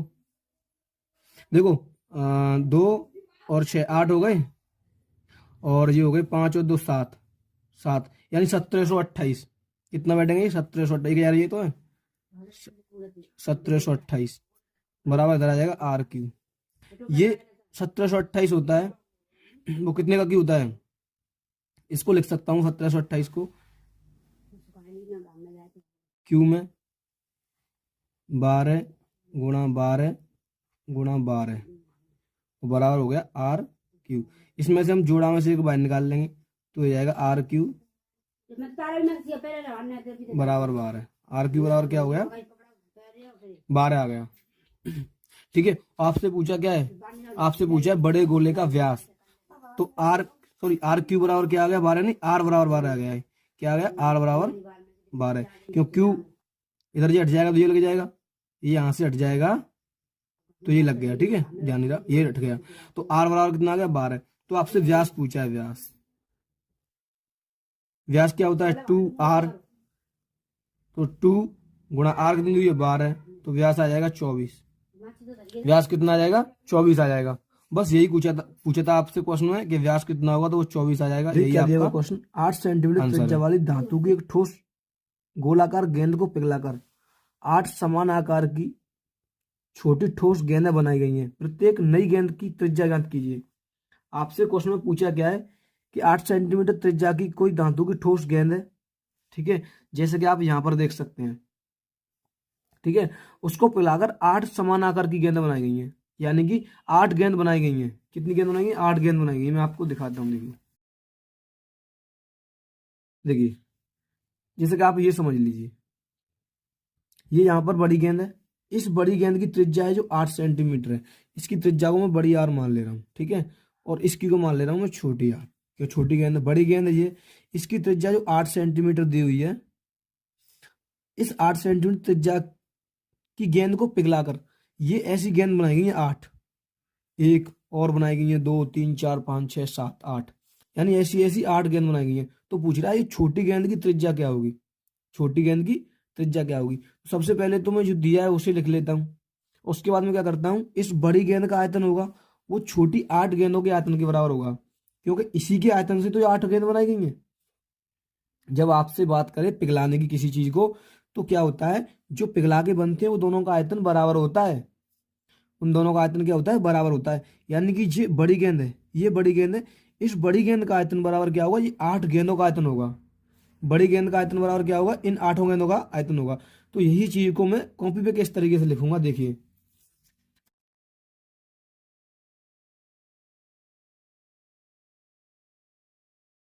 देखिए, दिया है ठोस गेंद की त्रिज्या आर, यानी बड़ी गेंद की त्रिज्या 8 सेंटीमीटर, छोटी ठोस गेंद की त्रिज्या 8 सेंटीमीटर, यानी कैपिटल आर 8 दी हुई है, स्मॉल आर दी नहीं है, वो आपको निकालनी है।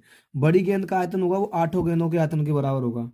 ठीक है, मैंने आयतन लिखा 4/3 पाई आर क्यू, और इधर लिखा मैंने बराबर करके 4/3 pi r q plus 4/3 pi r q. इसी तरीके से मुझे 8 बार लिखना है, कितनी बार लिखना है मुझे, 8 बार लिखना है। ठीक है, अब आपको करना क्या है, इधर तो यही लिखना है आपको 4/3 पाई आर क्यू। इधर आपको क्या करना है, देखो ये पाई 4/3 पाई 4/3 पाई 4/3 पाई और आर, ये 8 गेंदों में मिलेगी, ये 8 मिलेगी, तो इसमें से आप कॉमन ले लो, ये 4/3 पाई आर क्यू, ये चीज आपने कॉमन ले ली। तो आपको यहां से कॉमन आ गई, तो यहाँ पर एक बचेगा प्लस, फिर एक बचेगा प्लस एक, डॉट डॉट डॉट करके कि इतनी बार 8 बार बचेगा, ये 8 बार। तो यानी कि आप टोटल कह सकते हो ये 8 हो जाएगा, यहाँ पर कितना हो जाएगा, 8 हो जाएगा। देखिए, अब आप क्या करेंगे, यहाँ पर आर का मान रख दो आप, 4/3 पाई, आर की वैल्यू, बड़ी आर की वैल्यू आप देख सकते हैं कितनी दी है, 8 दी है, कितनी, 8। तो आप रख सकते हैं यहाँ पर 8 × 8 × 8। 3 बार क्यों लिखा मैंने, क्योंकि इस पर क्यू लिखा हुआ है, क्या दिया हुआ है, क्यू दिया हुआ है, इसलिए मैंने 3 बार लिखा है। बराबर 4/3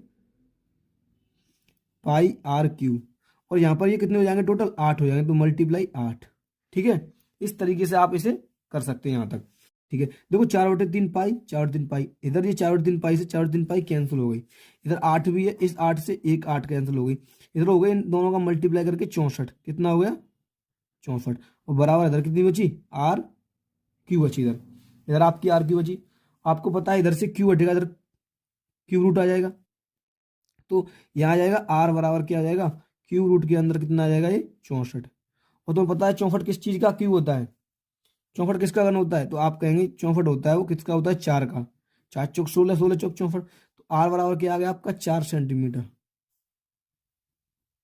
आर बराबर कितना आ गया आपका, 4 सेंटीमीटर आ गया। आपसे यही पूछा था कि आज ये क्वेश्चन, यदि एक गोले के वक्र पृष्ठ की माप 36 पाई सेंटीमीटर स्क्वायर है तो गोले का आयतन ज्ञात कीजिए। 2 नंबर का क्वेश्चन है, आपको मैं बता दूं ये, और ये किसी न किसी एग्जाम में पूछा हुआ है। ठीक है, ये अनसॉल्व पेपर करा रहा हूँ मैं आपको, ये अनसॉल्व पेपर है मेरे पास। ठीक है, यदि एक गोले का वक्र पृष्ठ की माप, यानी गोले का वक्र पृष्ठ दिया हुआ 36 पाई सेंटीमीटर उसके दिया है, तो आपको गोले का आयतन पूछा है। सबसे पहले आप जो दिया है वो आप नोट कर लें, जो जो आप दिया है वो आप नोट कर लें। ठीक है, जैसे कि मान लो ये है, मैं नोट कर लिया, दिया है गोले का वक्र पृष्ठ 36 पाई सेंटीमीटर, स्क्वायर, यहाँ पर स्क्वायर और है। ठीक है, स्क्वायर है, तो आयतन आपसे पूछा है। जैसे कि मान लो ये आपका डायग्राम है गोले का। ठीक है, ये आपका गोला है, इसकी यहाँ से यहाँ तक की मैंने त्रिज्या जो आर मान ली, क्या मान ली मैंने, और त्रिज्या आर मान ली। तो ये गोला है, इसका वक्र पृष्ठ होता है ये ऊपर ऊपर का, यानी जो सतह हम रंग सकते हैं, वक्र पृष्ठ कहते हैं, जो सतह हम रंग सकते हैं उसे कहते हैं वक्र पृष्ठ। इसका भी वक्र पृष्ठ दिया हुआ है, वो आपसे आयतन पूछा है। ठीक है, तो आप ऐसा करिए, गोले का वक्र पृष्ठ लिखिए और उसके वक्र पृष्ठ को इसके बराबर कर दीजिए। ठीक है, सो क्या आ जाएगा आपका, यहां से आपकी आर निकल के आ जाएगी। ठीक है, तो आपको क्या करना है, गोले का वक्र पृष्ठ बराबर क्या करना है, 36 पाई। गोले का वक्र पृष्ठ होता है क्या, वैसे आपको पता है गोले का वक्र पृष्ठ क्या होता है, क्या होता है, लिखेंगे गोले का वक्र पृष्ठ दिया हुआ है वैसे तो, अब यहाँ लिखेंगे गोले का वक्र पृष्ठ बराबर दिया हुआ 36 पाई। 36 पाई। ठीक है, लेकिन मैं आपको बता दूं जो गोले का वक्रपृष्ठ होता है वो होता है 4 पाई r² बराबर दिया 36 पाई। इस पाई से ये पाई कैंसिल हो गई। ठीक है, ये यहाँ से अब r² निकालेंगे, r², तो 36 के नीचे क्या पहुंच जाएगा आप बताएंगे? 4 पहुंच जाएगा। 4 से 36 कट जाएगा कितनी बार? 9 बार। तो r² बराबर क्या आ गया? 9। तो यहाँ से हम r की वैल्यू भी निकाल सकते हैं। ये वर्ग हटेगा, इस पर वर्गमूल आ जाएगा, तो r बराबर क्या आएगा? अंडर के अंदर 9 आएगा। तो यहाँ से r की वैल्यू क्या आ जाएगी? 3 आ जाएगी। मैंने यहाँ से r की वैल्यू निकाली 3। आपसे पूछा है आयतन, क्या पूछा है? आयतन पूछा है। तो आप बताइए गोले का आयतन क्या होता है? बताइए आप, गोले का आयतन क्या होता है? आप लिखेंगे गोले का आयतन,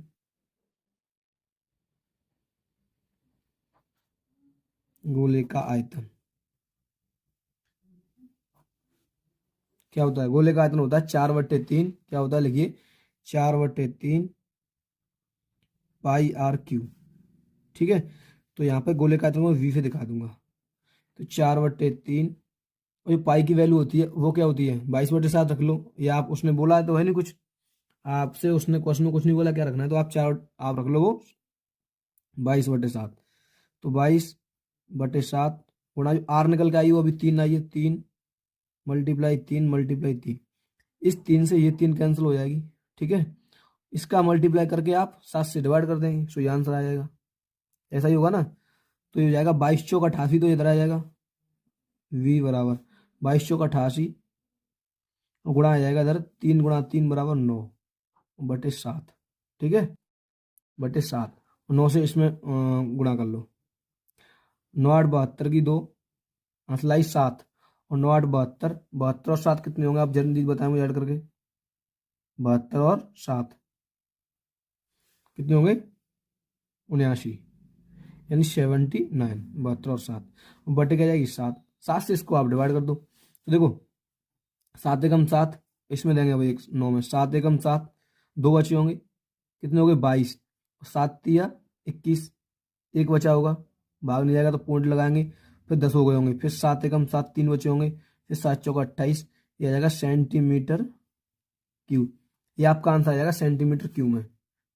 ठीक है, तो मैं आशा करता हूँ आपको वीडियो अच्छी लगी होगी। अगर वीडियो अच्छी लगी है तो आप चैनल को सब्सक्राइब करना और वीडियो को लाइक करना। अगर आपको समझ में नहीं आता तो वीडियो को दोबारा देखें, वीडियो को दोबारा देखें, ज्यादा से ज्यादा बार देखें, क्योंकि आप दिए हुआ क्वेश्चन, एक लंबवृत्तीय शंकु की त्रिज्या और ऊंचाई 3:4 के अनुपात में है। यदि इसका आयतन, ये आयतन लिखा हुआ है, यदि इसका आयतन 301.44 सेंटीमीटर क्यूब हो तो शंकु की त्रिज्या ज्ञात कीजिए। यदि पाई बराबर 3.14, ये आपको लेना है पाई बराबर 3.14। ठीक है, एक लंबवृत्तीय शंकु है, उनकी त्रिज्या और ऊंचाई का अनुपात इतना दिया हुआ है। यदि इसका आयतन इतना दिया हुआ है तो शंकु की त्रिज्या आपसे पूछी है, पाई का वैल्यू आपको ये लेनी है 3.14। सबसे पहले हम देखते हैं इसका डायग्राम कैसा बनेगा। ठीक है, तो उस डायग्राम पे आते हैं।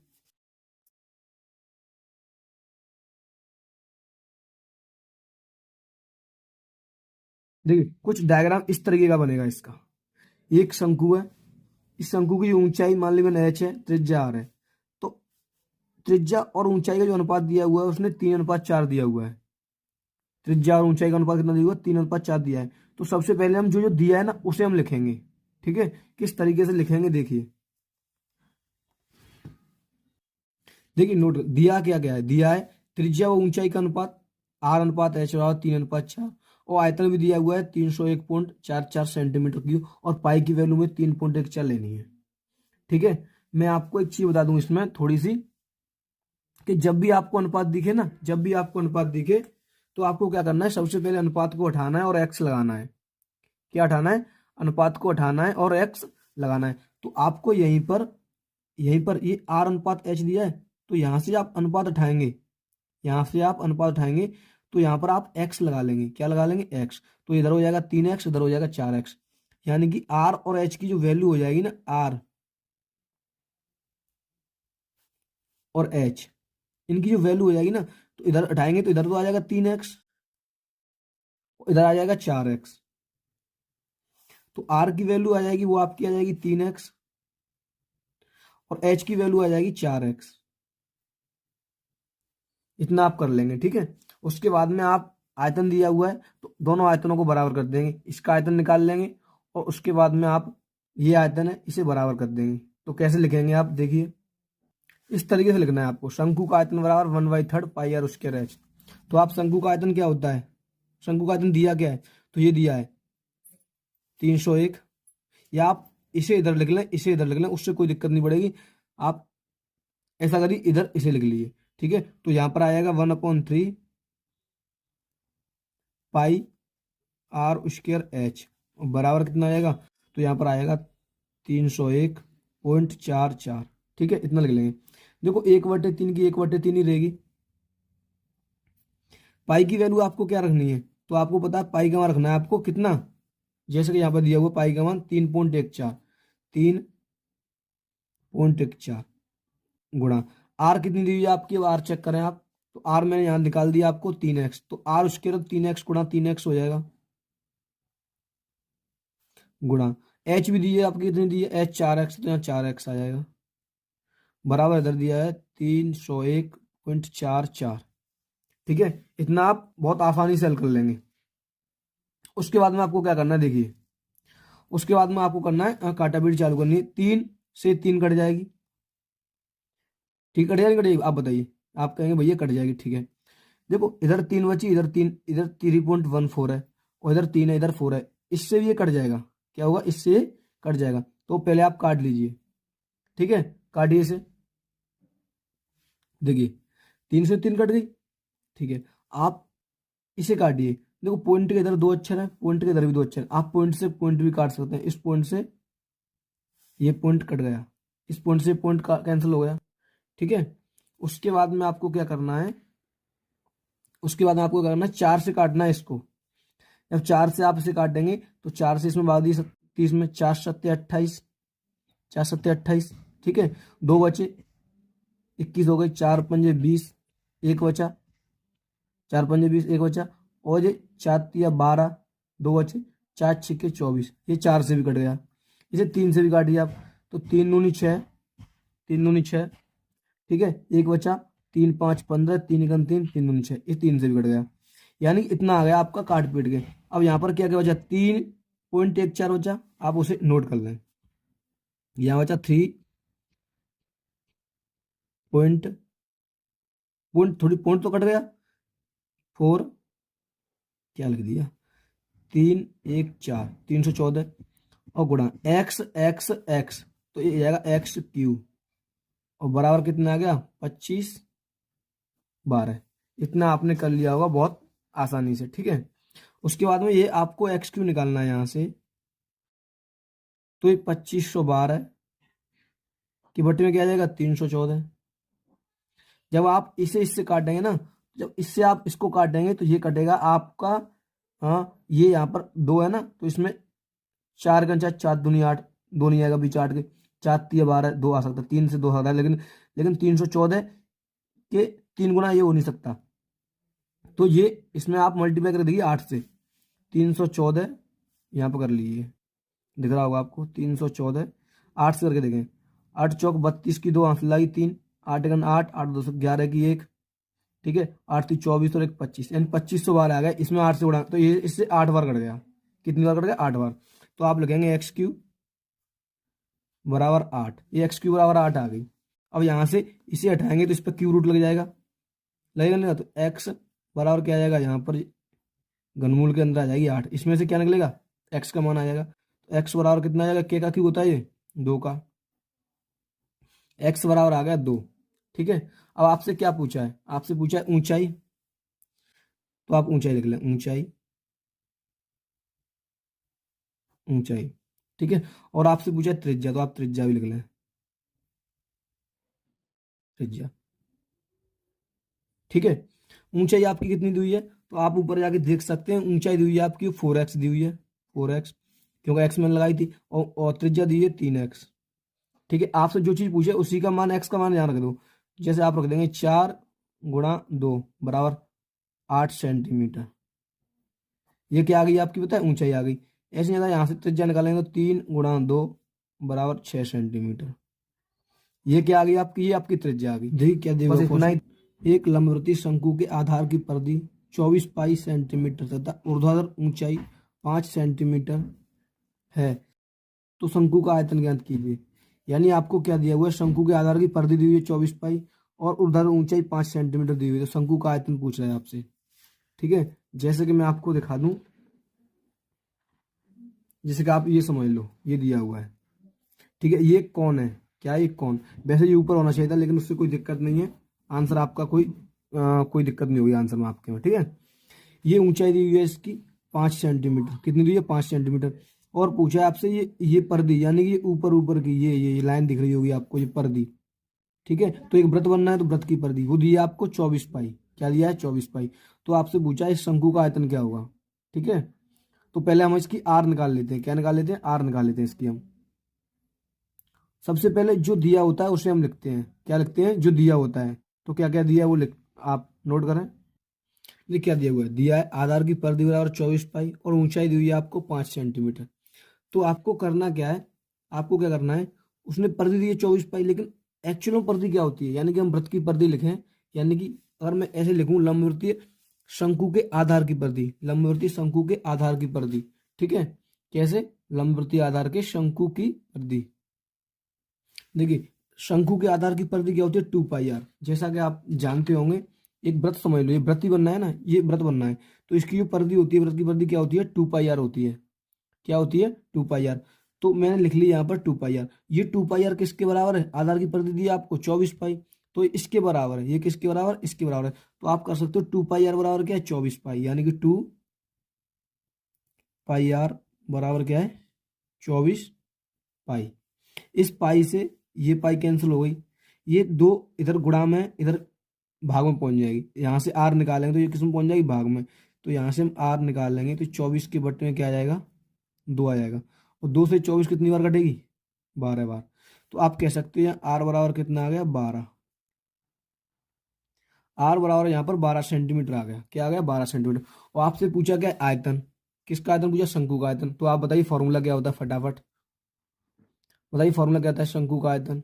लिखेंगे शंकु का आयतन बराबर, शंकु का आयतन बराबर क्या होता है, 1/3 यानी 1/3 पाई आर स्क्वायर एच, ये होता है शंकु का आयतन, 1/3 पाई आर स्क्वायर एच। यानी बेलन के आयतन में अगर 3 से भाग दें तो शंकु का आयतन आता है। तो 1/3 की, तो 1/3, 1/3 गुणा 22 का मान होता है, वो कितना होता है, 22/7, कितना होता है, 22/7 गुणा आर कितनी आई है आपकी, 12 आई है, तो 12 गुणा 12, और एच जो दी हुई है आपकी कितनी दी है, 5, एच कितनी दी हुई है, 5 सेंटीमीटर। तो यहाँ पर होगी इंटू में 5, ये हो गया शंकु का आयतन। जो चीजें कट रही है वो आप काट सकते हो, 3 से इस 12 को काट दो आप 4 बार, 4 बार। आप ऊपर का मल्टीप्लाई करके इस नीचे को 7 से डिवाइड कर देना। ठीक है, आप मल्टीप्लाई करो, देखो 12×5 = 60 और 60 चौके तो होंगे 240, 240 तो ये हो गए। क्या दिया हुआ है क्वेश्चन, एक ठोस एक शंकु के आकार का है जो एक समान आधार की त्रिज्या के अर्धगोले पर अध्यारोपित है। यदि अर्धगोले का वक्रपृष्ठ तथा शंकु का वक्रपृष्ठ समान हो तो शंकु की ऊंचाई और शंकु की त्रिज्या और ऊंचाई का अनुपात ज्ञात कीजिए।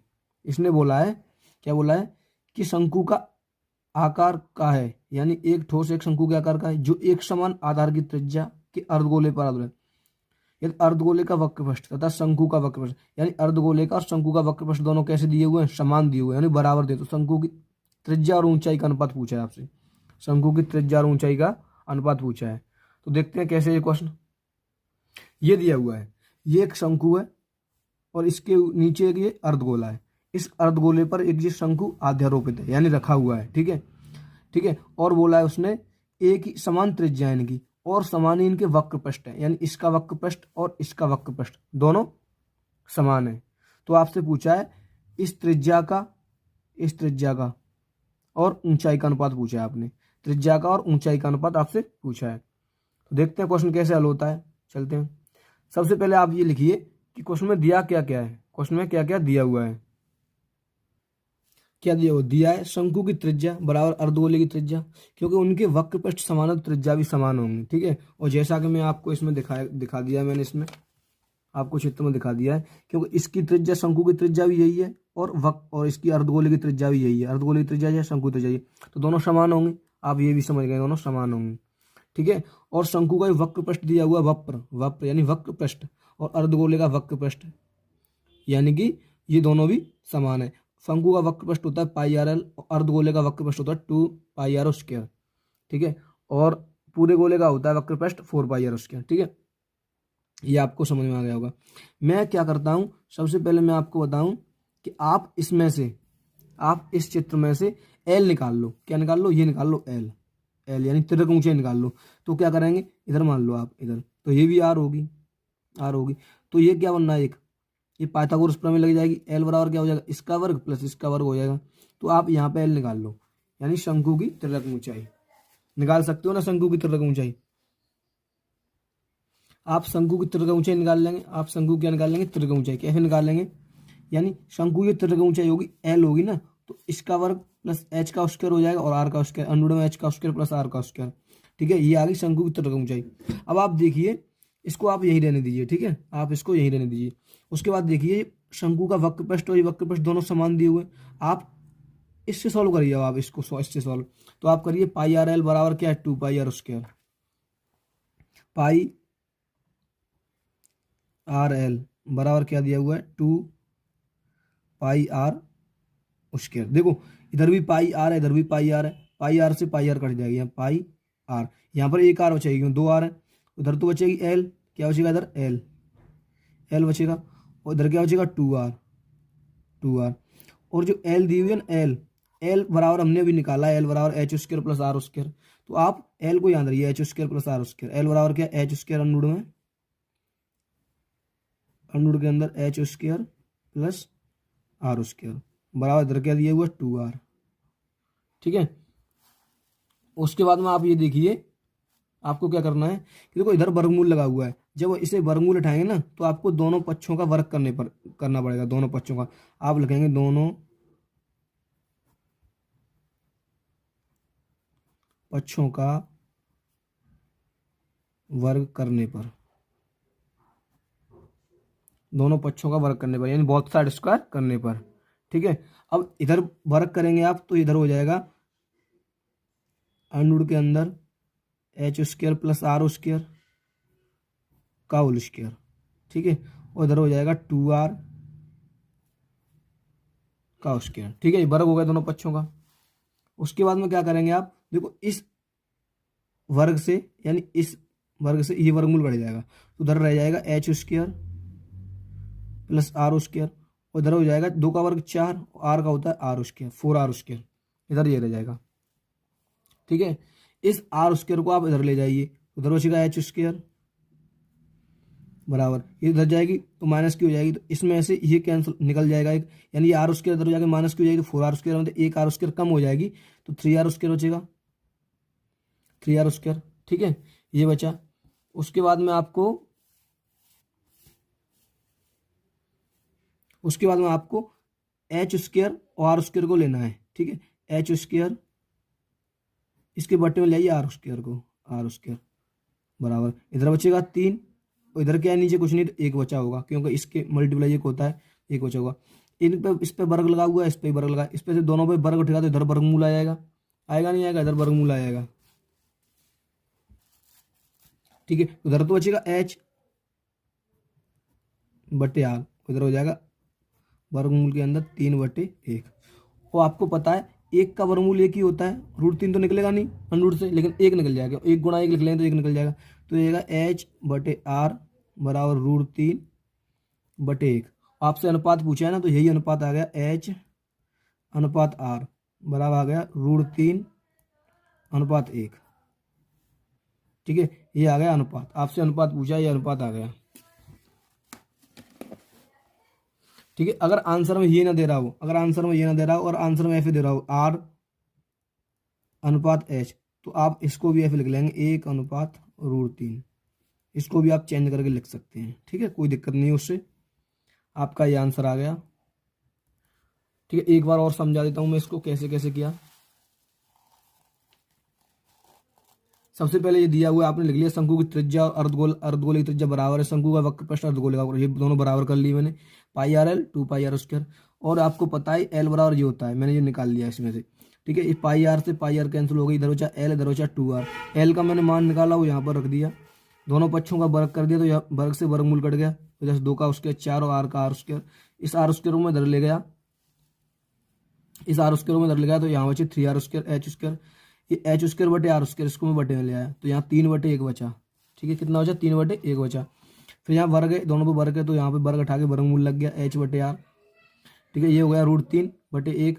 तो एक तो मैंने वर्गमूल से निकाल लिया, एक आ गया, लेकिन √3 का √3 रह गया, तो h/r यानी h/r इतना आ गया, h अनुपात r आ गया इतना। अगर ये दिया हुआ तो ठीक है, ये दिया हुआ तो ठीक है, अगर ये नहीं दिया है तो आप क्या कर सकते हैं, इसे उल्टा करके भी लिख सकते हैं। उल्टा करके कैसे? आर इधर एच इधर, तो आप इसे भी लिख लेंगे, एक इधर क्वेश्चन √3। 3 मीटर व्यास का एक कुआं 14 मीटर की गहराई तक खोदा जाता है। इससे निकली हुई मिट्टी को कुएं के चारों ओर 4 मीटर चौड़ी एक वृत्ताकार वलय बनाते हुए समान रूप से फैलाकर एक प्रकार का बांध बनाया जाता है। इस बांध की ऊंचाई ज्ञात कीजिए। मैं आपको समझा दूं कि 3 मीटर व्यास का एक कुआं है, 14 मीटर की गहराई तक खोदा जाता है, यानी उसकी जो ऊंचाई है वो 14 मीटर है। इससे जो निकली हुई मिट्टी है ना, वो कुएं के चारों तरफ फैलाई गई है, कुएं के चारों तरफ फैलाई गई है। उससे एक 4 मीटर चौड़ी वृत्ताकार वलय बनाते हुए समान रूप से फैलाकर एक प्रकार का बांध बनाया था। इस बांध की ऊंचाई ज्ञात कीजिए। देखिए मैं बताऊं कैसे आपको। समझिए, ये कुआं, ये क्या है, आप यहाँ समझिए, ये कुआं है। क्या है? ये कुआं है। इस कुएं से जो मिट्टी निकली है वो हमने यहाँ पर फैलाई है चारों तरफ। मिट्टी कहाँ फैलाई है? चारों तरफ मिट्टी फैली हुई है कुएं के बराबर में, यानी कुएं के चारों तरफ मिट्टी फैलाई है। और जो मिट्टी फैलाई है वो 4 मीटर चौड़ी है, यहाँ से यहाँ तक जो मिट्टी की चौड़ाई करी है हमने वो 4 मीटर है। ठीक है, इधर भी 4 मीटर होगी। तो आपसे पूछा है जो कुएं के चारों तरफ मिट्टी निकाल के मिट्टी फैलाई है उसकी ऊंचाई कितनी है, यानी कुएं कुछ ऊंचाई भी होगी उस मिट्टी, या मिट्टी आप फैलाते हैं कुछ बनाते हैं उस कुएं के बगल बगल, तो उसकी कुछ ऊंचाई भी होगी। तो आपसे उस ऊंचाई को पूछा है कि ये ऊंचाई कितनी है, एच कितनी है। और मैं आपको बता दूं, ये ऊंचाई दी हुई है कुएं की यहाँ से यहाँ तक 14 मीटर। कितनी है? 14 मीटर, 14 मीटर ऊंचाई दी हुई है। ठीक है, और इसकी ये त्रिज्या दी हुई है, वो उसमें बता रहा है कितनी दी हुई है त्रिज्या। तो त्रिज्या दी है, उसमें व्यास दिया हुआ है, ये पूरा पूरा व्यास दिया हुआ है कितना? 3 मीटर। पूरा व्यास 3 मीटर दिया हुआ है। तो बस हमको यही देखना है। ठीक है, अब चलते हैं सॉल्यूशन की तरफ। सॉल्यूशन क्या है इसका? सबसे पहले हम वो लिख लें जो दिया हुआ है, सबसे पहले हम वो लिख लें। देखो, जैसे कि यहाँ से यहाँ तक का व्यास दिया हुआ है 3 मीटर, तो त्रिज्या आ जाएगी 3/2, यानी कि 1.5 आ जाएगी। 1.5 त्रिज्या तो ये हो जाएगी अंदर वाली, और एक त्रिज्या यहाँ से यहाँ तक भी तो हो जाएगी बाहर वाली। तो आप दोनों त्रिज्या ले लें, आंतरिक त्रिज्या और बाह्य त्रिज्या, यानी कि वलयाकार जो मैंने बनाया हुआ है बांध, जो बांध की आंतरिक त्रिज्या और बांध की बाहर त्रिज्या, दोनों त्रिज्या को मैं लिख लेता हूँ। ठीक है, देखिए ये दिया है बांध की आंतरिक त्रिज्या, यानी आंतरिक पूरा बांध बनना है, बांध की आंतरिक यानी यहाँ से यहाँ तक की, यहाँ से यहाँ तक की त्रिज्या कितनी दी हुई है, यानी पूरा व्यास दिया हुआ है यहाँ से यहाँ तक, यहाँ से यहाँ तक 3 मीटर, तो त्रिज्या क्या जाएगी? 3/2। तो आर बराबर लिख सकते हैं आप 3/2। ठीक है, और आपसे पूछा बाहरी त्रिज्या, यानी यहाँ से यहाँ तक की त्रिज्या, तो 3/2 है, ये 4 ये है, 3/2 तो यहाँ से यहाँ तक होगी, तो 4 ये हो गई। तो आप लिख लेंगे 3/2 + 4 ये हो गई, तो 4 दूनी 8, 8 और 10 11, तो ये जाएगा 11/2। यानी मैंने एलसीएम हल किया है, 4 दूनी 8, 8 और 10 11, 11/2। यानी कि यहाँ से यहाँ तक की त्रिज्या कितनी होगी? 11 होगी, और यहाँ से यहाँ तक की त्रिज्या कितनी होगी? तो 3/2 हो गई। ठीक है, ये त्रिज्या मैंने निकाल के आपको दिखा दी। और जो पूरी ऊंचाई दी हुई है, ये ऊंचाई ये 14 मीटर दी हुई है, 14 मीटर। तो आप एक काम करिए, पहले आप निकालिए इसका क्षेत्रफल, फिर आप निकालिए इसका क्षेत्रफल। ठीक है, और इस बड़े वाले क्षेत्रफल में से इस छोटे वाले क्षेत्रफल निकाल देंगे तो ये वाली जमीन बचेगी, ये वाला हिस्सा बचेगा ना, ये वाला, ये बचेगी मिट्टी, ये बचेगा। फिर इसका जो आयतन होगा वो इस पूरे बेलन का यानी कुएं का आयतन होगा। क्या होगा? मैंने क्या कहा? मैंने ये कहा आपसे, आप पूरे का आयतन निकालने के बाद में बड़े वाले का निकाल लेंगे। ठीक है, पूरे बड़े वाले का आयतन निकाल लेंगे, फिर इसका छोटे वाले वृत्त का आयतन निकाल लेंगे, पूरे बड़े वाले वृत्त का आयतन, फिर छोटे वाले वृत्त का यानी क्षेत्रफल निकाल लेंगे। बड़े वाले वृत्त का क्षेत्रफल, छोटे वाले वृत्त का क्षेत्रफल, इस बड़े वाले में से छोटे वाले को घटा देंगे तो ये मिट्टी का आयतन आ जाएगा, मिट्टी का आयतन। और बराबर किसके कर देंगे हम, कुएं के आयतन के, क्योंकि मिट्टी इसी से निकली है। पहले मिट्टी पता होना चाहिए ना मुझे कितनी निकली है इसमें से, जो मिट्टी निकली होगी वो कुएं के आयतन के बराबर होगी। तो पहले आप इसमें से मिट्टी निकाल लें, यानी मिट्टी का आयतन निकाल लें। तो क्या करूंगा मैं, बड़े वाले आयतन में से, बड़े वाले क्षेत्रफल में से छोटे वाले को घटा दूंगा, फिर उसमें मैं एच का गुणा कर दूंगा तो ये आयतन बन जाएगा। क्या बन जाएगा, आयतन, यानी L into B into H बन जाएगा। क्षेत्रफल तो ये आ जाएगा, इसमें एच का गुणा करने के बाद में क्या हो जाएगा, ये आयतन बन जाएगा, ये समझ लो आप। ठीक है, तो आपको त्रिज्या मालूम पड़ गई, आप डायरेक्ट निकाल लें, क्योंकि बड़े वाले निकाल रहे हैं तो त्रिज्या घटा दूंगा, बस क्या कर दूंगा मैं, त्रिज्या घटा दूंगा। ठीक है, तो आप इस तरीके से लिखें, आप लिखेंगे बांध का आयतन,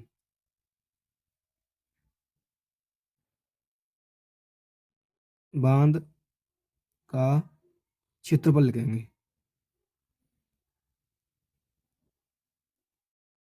क्षेत्रफल क्या होता है, बांध का क्षेत्रफल। इस बांध का क्षेत्रफल निकालें वो क्या होगा, पाई आर स्क्वायर एच।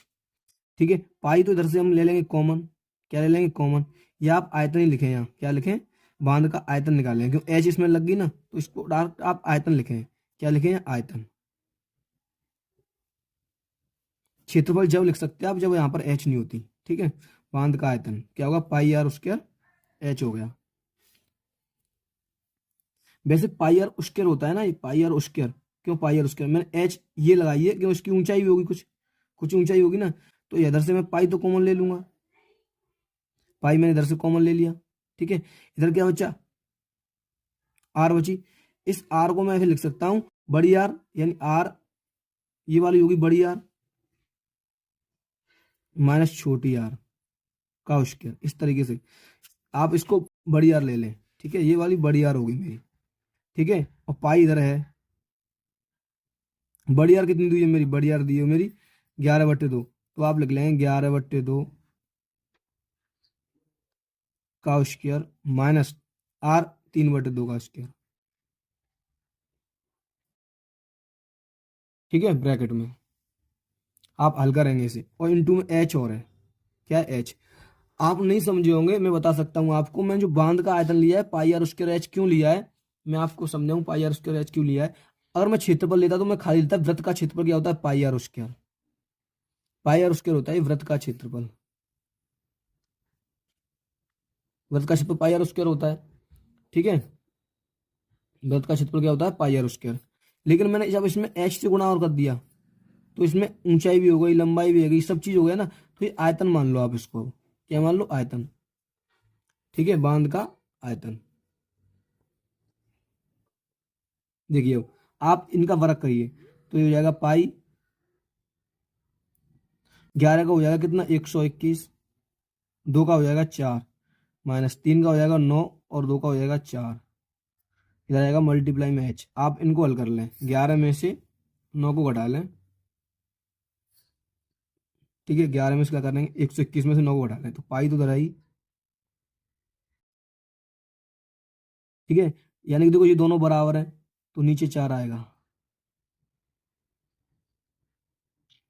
121 में से 9 घटा लो, यानी 121 में से 1 गया तो 20 बचे, और इधर 8 बचे, और 120 में से 8 जाएंगे, 120 में से 8 जाएंगे तो 112 बचेंगे, 112/4 आ गया इधर।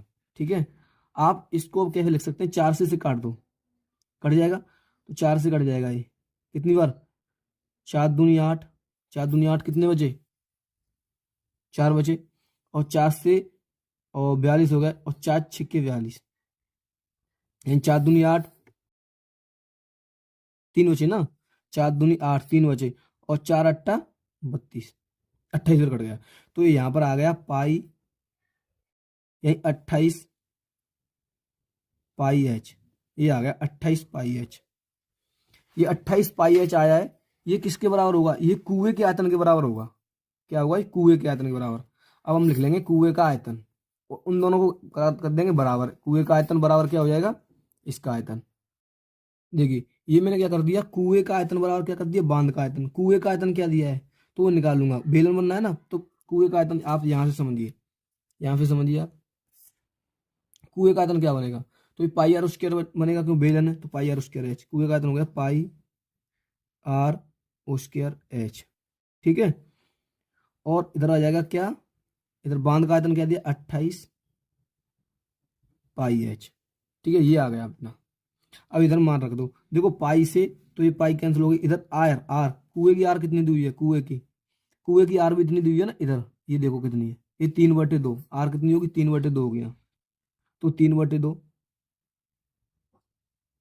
गुणा 3/2, दो बार क्यों लिखा मैंने, क्यों यहाँ पर स्क्वायर दिया हुआ है, इंटू एच, कुएं की एच 14 दी हुई है, बराबर 28 एच इधर आ गया। अब आप इसे सॉल्व कर लो, आपका आंसर आ जाएगा। देखो आप 14 से काट देंगे, 14 दूनी 28 दो बार, इस 14 से ये 28 गया दो बार, 14 दूनी 28, ठीक है। ये 3 × 3 हो गया, और इधर हो गया, इधर बचेगा 9/2 दूनी 4, बराबर इधर बचेगा 2h। यहाँ से h निकालें तो ये इसमें किसमें गुणा में, तो ये भाग में पहुंच जाएगी, तो 9/8 हो जाएगा, तो ये हो जाएगा 9/8, यानी कि h बराबर हो जाएगा 9/8। अब आप इसको डिवाइड कर दिए तो h बराबर क्या आ जाएगा, 8 एकम 8, 8 एकम 8, एक बचा ना, पॉइंट लगा लेंगे, 0 बढ़ा लेंगे, 10 हो गई, फिर 8 एकम 8, फिर 2 बचे होंगे, 20 होंगे, 8 दूनी 16, 8 दूनी 16, 4 बचे होंगे, और फिर 0, फिर 8 पंजे 40, यानी 1.125, ठीक है, 1.125। और एक बार आप डिवाइड करके देख लो दोबारा से, ठीक है, क्या लगेंगे, h बराबर 1.125 मीटर, तो ये हो जाएगा आपका आंसर। आई होप कि आपको बहुत अच्छे से समझ में आया होगा। एक बार फिर मैं आपको थोड़ी सी रिवाइज करा देता हूँ। देखिए क्या दिया हुआ है, सबसे पहले क्या किया था हमने, हमारे पास दिया हुआ था बांध का आयतन, त्रिज्या दी हुई थी 3/2, बाहरी त्रिज्या दी हुई थी, ये दी हुई थी 3/2 प्लस 4 मैंने इसमें ऐड कर ली थी, ठीक है, ये हो गई 11/2 मीटर। कुएं की ऊंचाई 14 मीटर दी हुई थी। मैंने बांध का आयतन, अगर आप क्षेत्रफल निकालेंगे तो पाई आर स्क्वायर होगा, इसमें एच का मल्टीप्लाई तो आयतन हो जाएगा, तो पाई मैंने यहाँ से कॉमन ले ली, और ये आर थी ना, इसमें मैंने बड़ी आर में से छोटी आर घटा दी, यहाँ पर ही ले लिया मैंने डायरेक्ट, ठीक है। अगर आप डायरेक्ट अलग अलग निकालते तो और दिक्कत होती, तो मैंने यहाँ पे ये सॉल्व करके नहीं इधर लाया मैं, तो ये हो गया 28 पाई एच, ठीक है। उसके बाद कुएं का आयतन हो गया बराबर बांध का आयतन, कुएं का आयतन पाई आर स्क्वायर एच बराबर 28 पाई एच, पाई से पाई कट गई, तो यहाँ पर आर बन रही 3/2, 3/2 गुणा एच बराबर 28 एच, 14 से 28 को मैंने दो बार काट दिया, तो इधर बचा 3 × 3 और 2 दूनी 4, 9/4 बराबर 2h हो जा, यहाँ से h निकली तो 2 इधर आ गई, तो ये हो गया 9/8, ठीक है। तो मैंने यहाँ से इसमें डिवाइड किया तो h बराबर हो गई 1.125 मीटर, ठीक है। ये आपका आंसर आ गया। अगर वीडियो आपको अच्छी लगी तो वीडियो को लाइक करना, चैनल को सब्सक्राइब करना। अगर कोई भी दिक्कत हो मुझे कमेंट में बताना कि भाई ये दिक्कत है, ठीक है। क्या दिया हुआ है, धातु की चादर से बना और ऊपर से खुला एक बर्तन शंकु के छिन्नक के आकार का है, जिसकी ऊंचाई 24 सेंटीमीटर तथा निचले और ऊपरी सिरों की त्रिज्याएं क्रमशः 8 सेंटीमीटर और 20 सेंटीमीटर है। 40 रुपये प्रति लीटर की दर से इस बर्तन को पूरा भर सकने वाले दूध का मूल्य ज्ञात कीजिए। और यहाँ पर दिया हुआ पाई इज इक्वल टू 3.14, यानी पाई का मान दिया है 3.14। पाई का मान अगर रखना है आपको तो ये वाला रखना है, ठीक है। तो इस क्वेश्चन को मैं आपको सॉल्व कराता हूँ, देखते हैं सॉल्यूशन क्या है इसका। देखिए ये बर्तन एक, जो उसने बोला है क्वेश्चन में कि एक बर्तन है जो ऊपर से खुला हुआ है, नीचे से थोड़ा, खुले तो दोनों तरफ से है और नीचे से पता खुला है कि नहीं खुला है, ऊपर से खुला हुआ है। नीचे की त्रिज्या 8 सेंटीमीटर, ऊपर की त्रिज्या 20 सेंटीमीटर दी है। मैंने ऊपर की त्रिज्या को कैपिटल आर मान लिया और नीचे की त्रिज्या को स्मॉल आर मान लिया। इसकी जो ऊंचाई दी है वो 24 सेंटीमीटर दी है।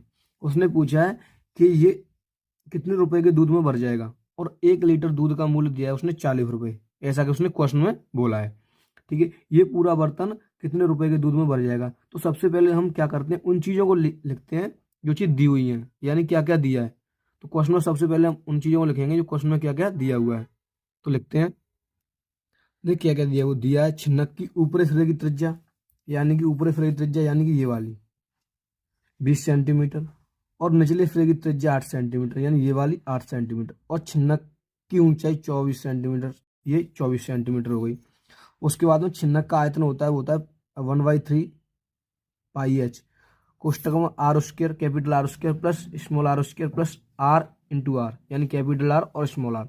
ये छिन्नक, ये R1 R2 भी ले सकते हैं, उससे कोई दिक्कत नहीं है, ठीक है। उसके बाद में मैं छिन्नक के आयतन को दिखाऊंगा V से, कैसे दिखाऊंगा V, तो यहाँ मैं लिखूंगा V बराबर, आप यहाँ पर वैल्यू रख दो। पाई की वैल्यू उसने दी हुई है, पाई की वैल्यू उसने कितनी दी हुई है, आपसे बोला है कि पाई इज इक्वल टू दिया हुआ है उसने, पाई बराबर 1.34, ये उसने पाई के बराबर दिया हुआ है। तो यहाँ पाई में मैं लिख लूंगा 1.34 मल्टीप्लाई एच कितनी है, आप एच देख सकते हैं इसमें 24 बटे में 3 है, तो बटे में 3 आ जाएगी इधर, ठीक है। और ब्रैकेट में आर स्क्वायर यानी बड़ी आर है, बड़ी आर कितनी दी है 20, तो 20 का वर्ग आ जाएगा इधर 400 प्लस छोटी आर कितनी दी है, छोटी आर आर, तो 8 का वर्ग आ जाएगा 64 प्लस, और इधर आ जाएंगे आर 20 और इंटू आर छोटी वाली आर, ठीक है। ये इतना सब कुछ इसमें आ गया। अब इसको हल कर लो, आप क्या करेंगे, अब इसको हल कर लो। 3 से पहले इस 24 को यहाँ पर काट दो, 3 से कट कीजिए 8 बार। जब इससे इसमें मल्टीप्लाई करेंगे, क्या करेंगे, इससे इसमें मल्टीप्लाई करेंगे तो ये होगा 25.12, यानी कि इसमें इससे आप मल्टीप्लाई करेंगे तो कुछ ऐसा आएगा 25.12, सॉरी जो पाई का मान होता है वो 3.14 होता है, सॉरी सॉरी सॉरी, पाई का मान कितना होता है 3.14, आप यहाँ करेक्शन करेंगे 1.3 नहीं होता 3.14 होता है, कितना होता है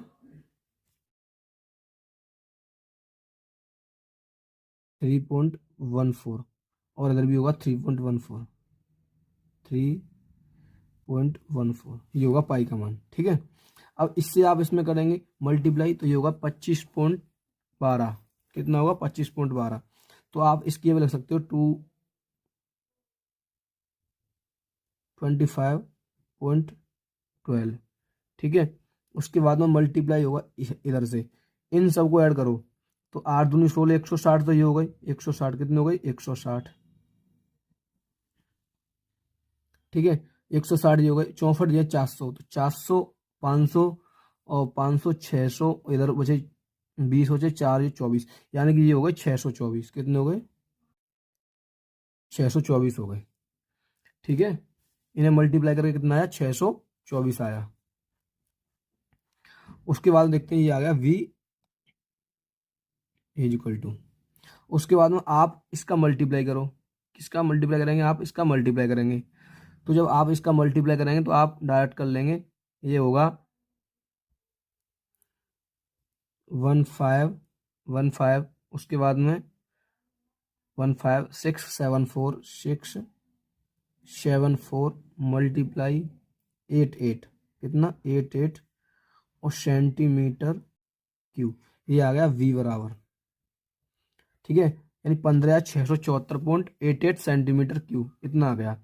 अब मैं आपको बता दूं कि सेंटीमीटर क्यूब में दिया है, उसने पूछा 1 लीटर, हमने 1 लीटर का भाव दिया है, तो आपको मैं यहाँ पर दे दूं थोड़ा नॉलेज दे दूं, बेसिक नॉलेज, यहाँ पर आपको थोड़ी बेसिक नॉलेज दे दूं मैं आपको कि 1 क्या होता है, 1 सेंटीमीटर क्यूब, 1 सेंटीमीटर क्यूब बराबर क्या होता है, 1 सेंटीमीटर क्यूब बराबर होता है 1/1000 लीटर, ठीक है। 1 सेंटीमीटर क्यूब क्या होता है 1000 लीटर। अगर मैं इसे इसमें से डिवाइड करके लिखूं तो कैसे लिखूंगा, 1 सेंटीमीटर क्यूब बराबर क्या होता है, इसमें अब इससे मल्टीप्लाई करेंगे तो 3 जीरो, 3 अंक बाद पॉइंट छोड़ देंगे, तो ये हो जाएगा 0.0001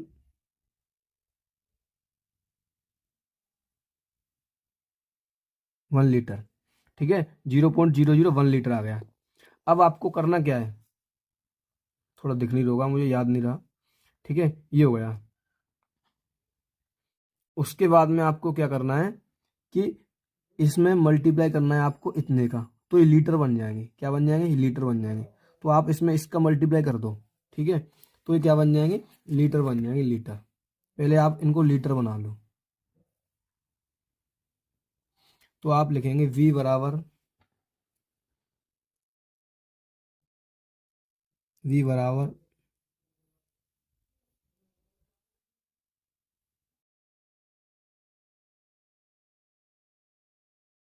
0.001। इसका इसमें मल्टीप्लाई कर दिया मैंने, ठीक है। मल्टीप्लाई करके क्या आएगा पता है, लिखेंगे बराबर 15.15 दो दो अंक है ना, दो अंक इधर आ जाएंगे, 15.674, 674, 67488 इतना आएगा, ठीक है। ये आ जाएंगे लीटर, क्या है ये, लीटर आ जाएंगे। और आपसे अब दिया हुआ 1 लीटर का मूल्य कितना दिया हुआ, 1 लीटर का मूल्य दिया हुआ है 40 रुपए। कितना दिया है, ये भी बी बराबर आ गया, वी वॉल्यूम। अब यहाँ लिखेंगे दिया है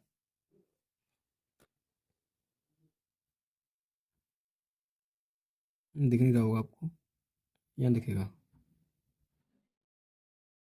दिया है 1 लीटर का मूल्य 40 रुपए है। 1 लीटर का मूल्य 40 रुपए है, तो क्या करेंगे, 1 लीटर का मूल्य 40 रुपए, टोटल लीटर मेरे पास इतने हैं, टोटल मेरे पास कितने लीटर है, इतने, और 1 लीटर का मूल्य 40 है, तो इसमें 40 का मल्टीप्लाई और कर दूंगा मैं, तो टोटल मेरे लीटर आ जाएंगे, थोड़ी सॉरी टोटल रुपए आ जाएंगे, इतने लीटर में इतने का मल्टीप्लाई करो पूरे रुपए आ जाएंगे। तो आप मल्टीप्लाई करिए, बराबर 15.67488 मल्टीप्लाई 40, ठीक है। आप इसका इसमें मल्टीप्लाई कर दें तो ये आपका आ जाएगा आंसर। तो ये आ जाएगा आपका, जब इसका आप मल्टीप्लाई कर लोगे तो 626.9952 रुपये, ये क्या आ जाएगा, रुपए आ जाएंगे, रुपए, क्योंकि एक इतना लीटर है, इतने लीटर में इतने का मल्टीप्लाई हो तो ये आ जाएंगे रुपए, ठीक है। तो ये आ गया आपका आंसर, इतने रुपए आ गए। उसने पूछा था कितने रुपए का दूध बेचेगा, तो इतने रुपए का दूध बेचेगा वो, ठीक है। आपको समझ में नहीं आया हो या समझ में आया हो, अगर वीडियो आपको अच्छी लगी तो वीडियो को लाइक करना, चैनल को सब्सक्राइब करना।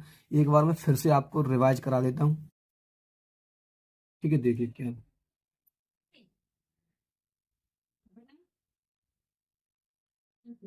छिन्नक के ऊपरी सिरे की त्रिज्या दी हुई है r बराबर 20 सेंटीमीटर, निचले सिरे की r बराबर 8 सेंटीमीटर, और पाई का मान दिया है 3.14, ठीक है। पाई का मान 3.14 दिया है।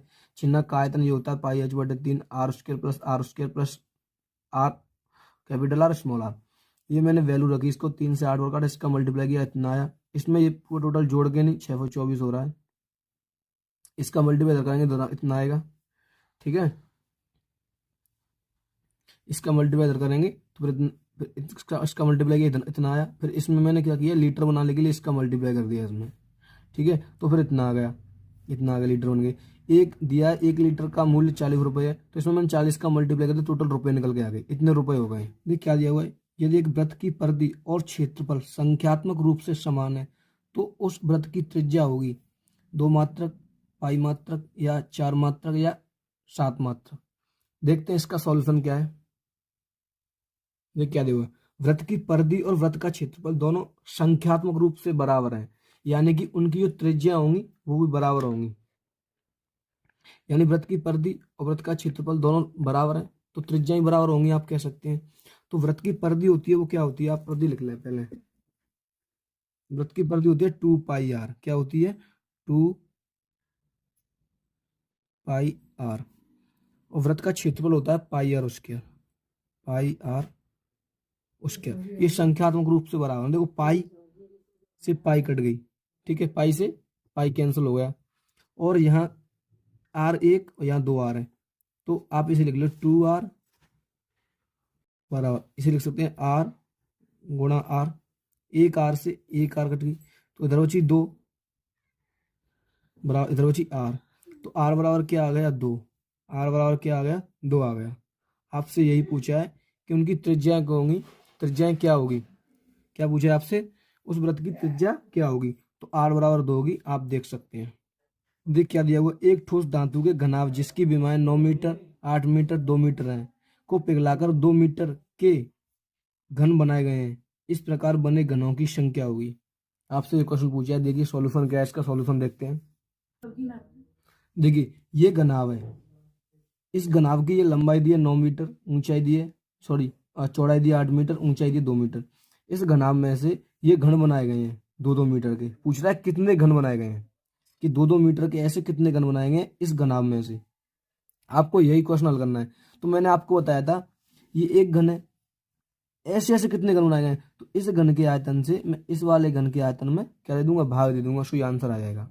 ठीक है, या फिर हाँ यही कर लेते हैं, इस घन का आयतन बराबर इस घन का आयतन गुणा n कर लूंगा तो इसका आंसर आएगा। तो हम ऐसा ही करते हैं कि इस घन के आयतन में मैं इस घन के आयतन से दे दूंगा भाग, तो क्या आ जाएगा, घनों की संख्या आ जाएगी। तो लिखते हैं हम, कैसे लिखेंगे, लिखते हैं। देखिए मैंने इस तरीके से मान लिया, घनाभ का आयतन होता है L into B into H, घन का आयतन होता है ए क्यू। ए क्या है, ए मैंने एक घन की भुजा मानी, माना घन की भुजा क्या हो गई, ए हो गई, तो मैंने ए मान ली, क्योंकि मैं इसको इनमें से कोई मानता तो दिक्कत होती। ठीक है, अब आपको क्या निकालना है, अब आपको निकालना है बने घनों की संख्या, यानी घनों की संख्या निकालनी, कितने घन बनेंगे। तो आप लिखेंगे घनों की संख्या,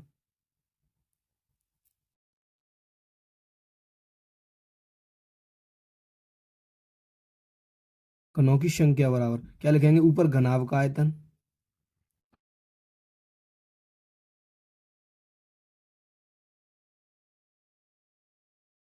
घनाभ का आयतन, और इसके बट्टे में लिख लेंगे घन का आयतन।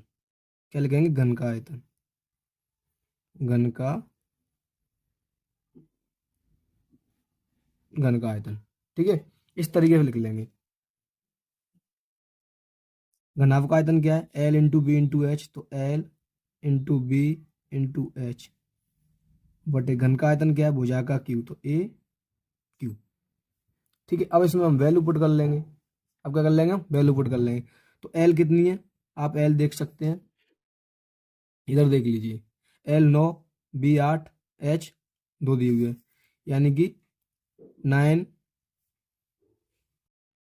मल्टीप्लाई 8 मल्टीप्लाई 2 बटे में ए की वजह कितनी दी है, 2, 2 का क्यू, 2 का क्यू क्या होता है 8, तो इसको ऐसे लिख लेंगे 2 का क्यू 8, यानी 2 गुणा 2 भी लिख सकते हैं, 8 लिख दें, डायरेक्ट 8 लिख लो, 2 का क्यू 8।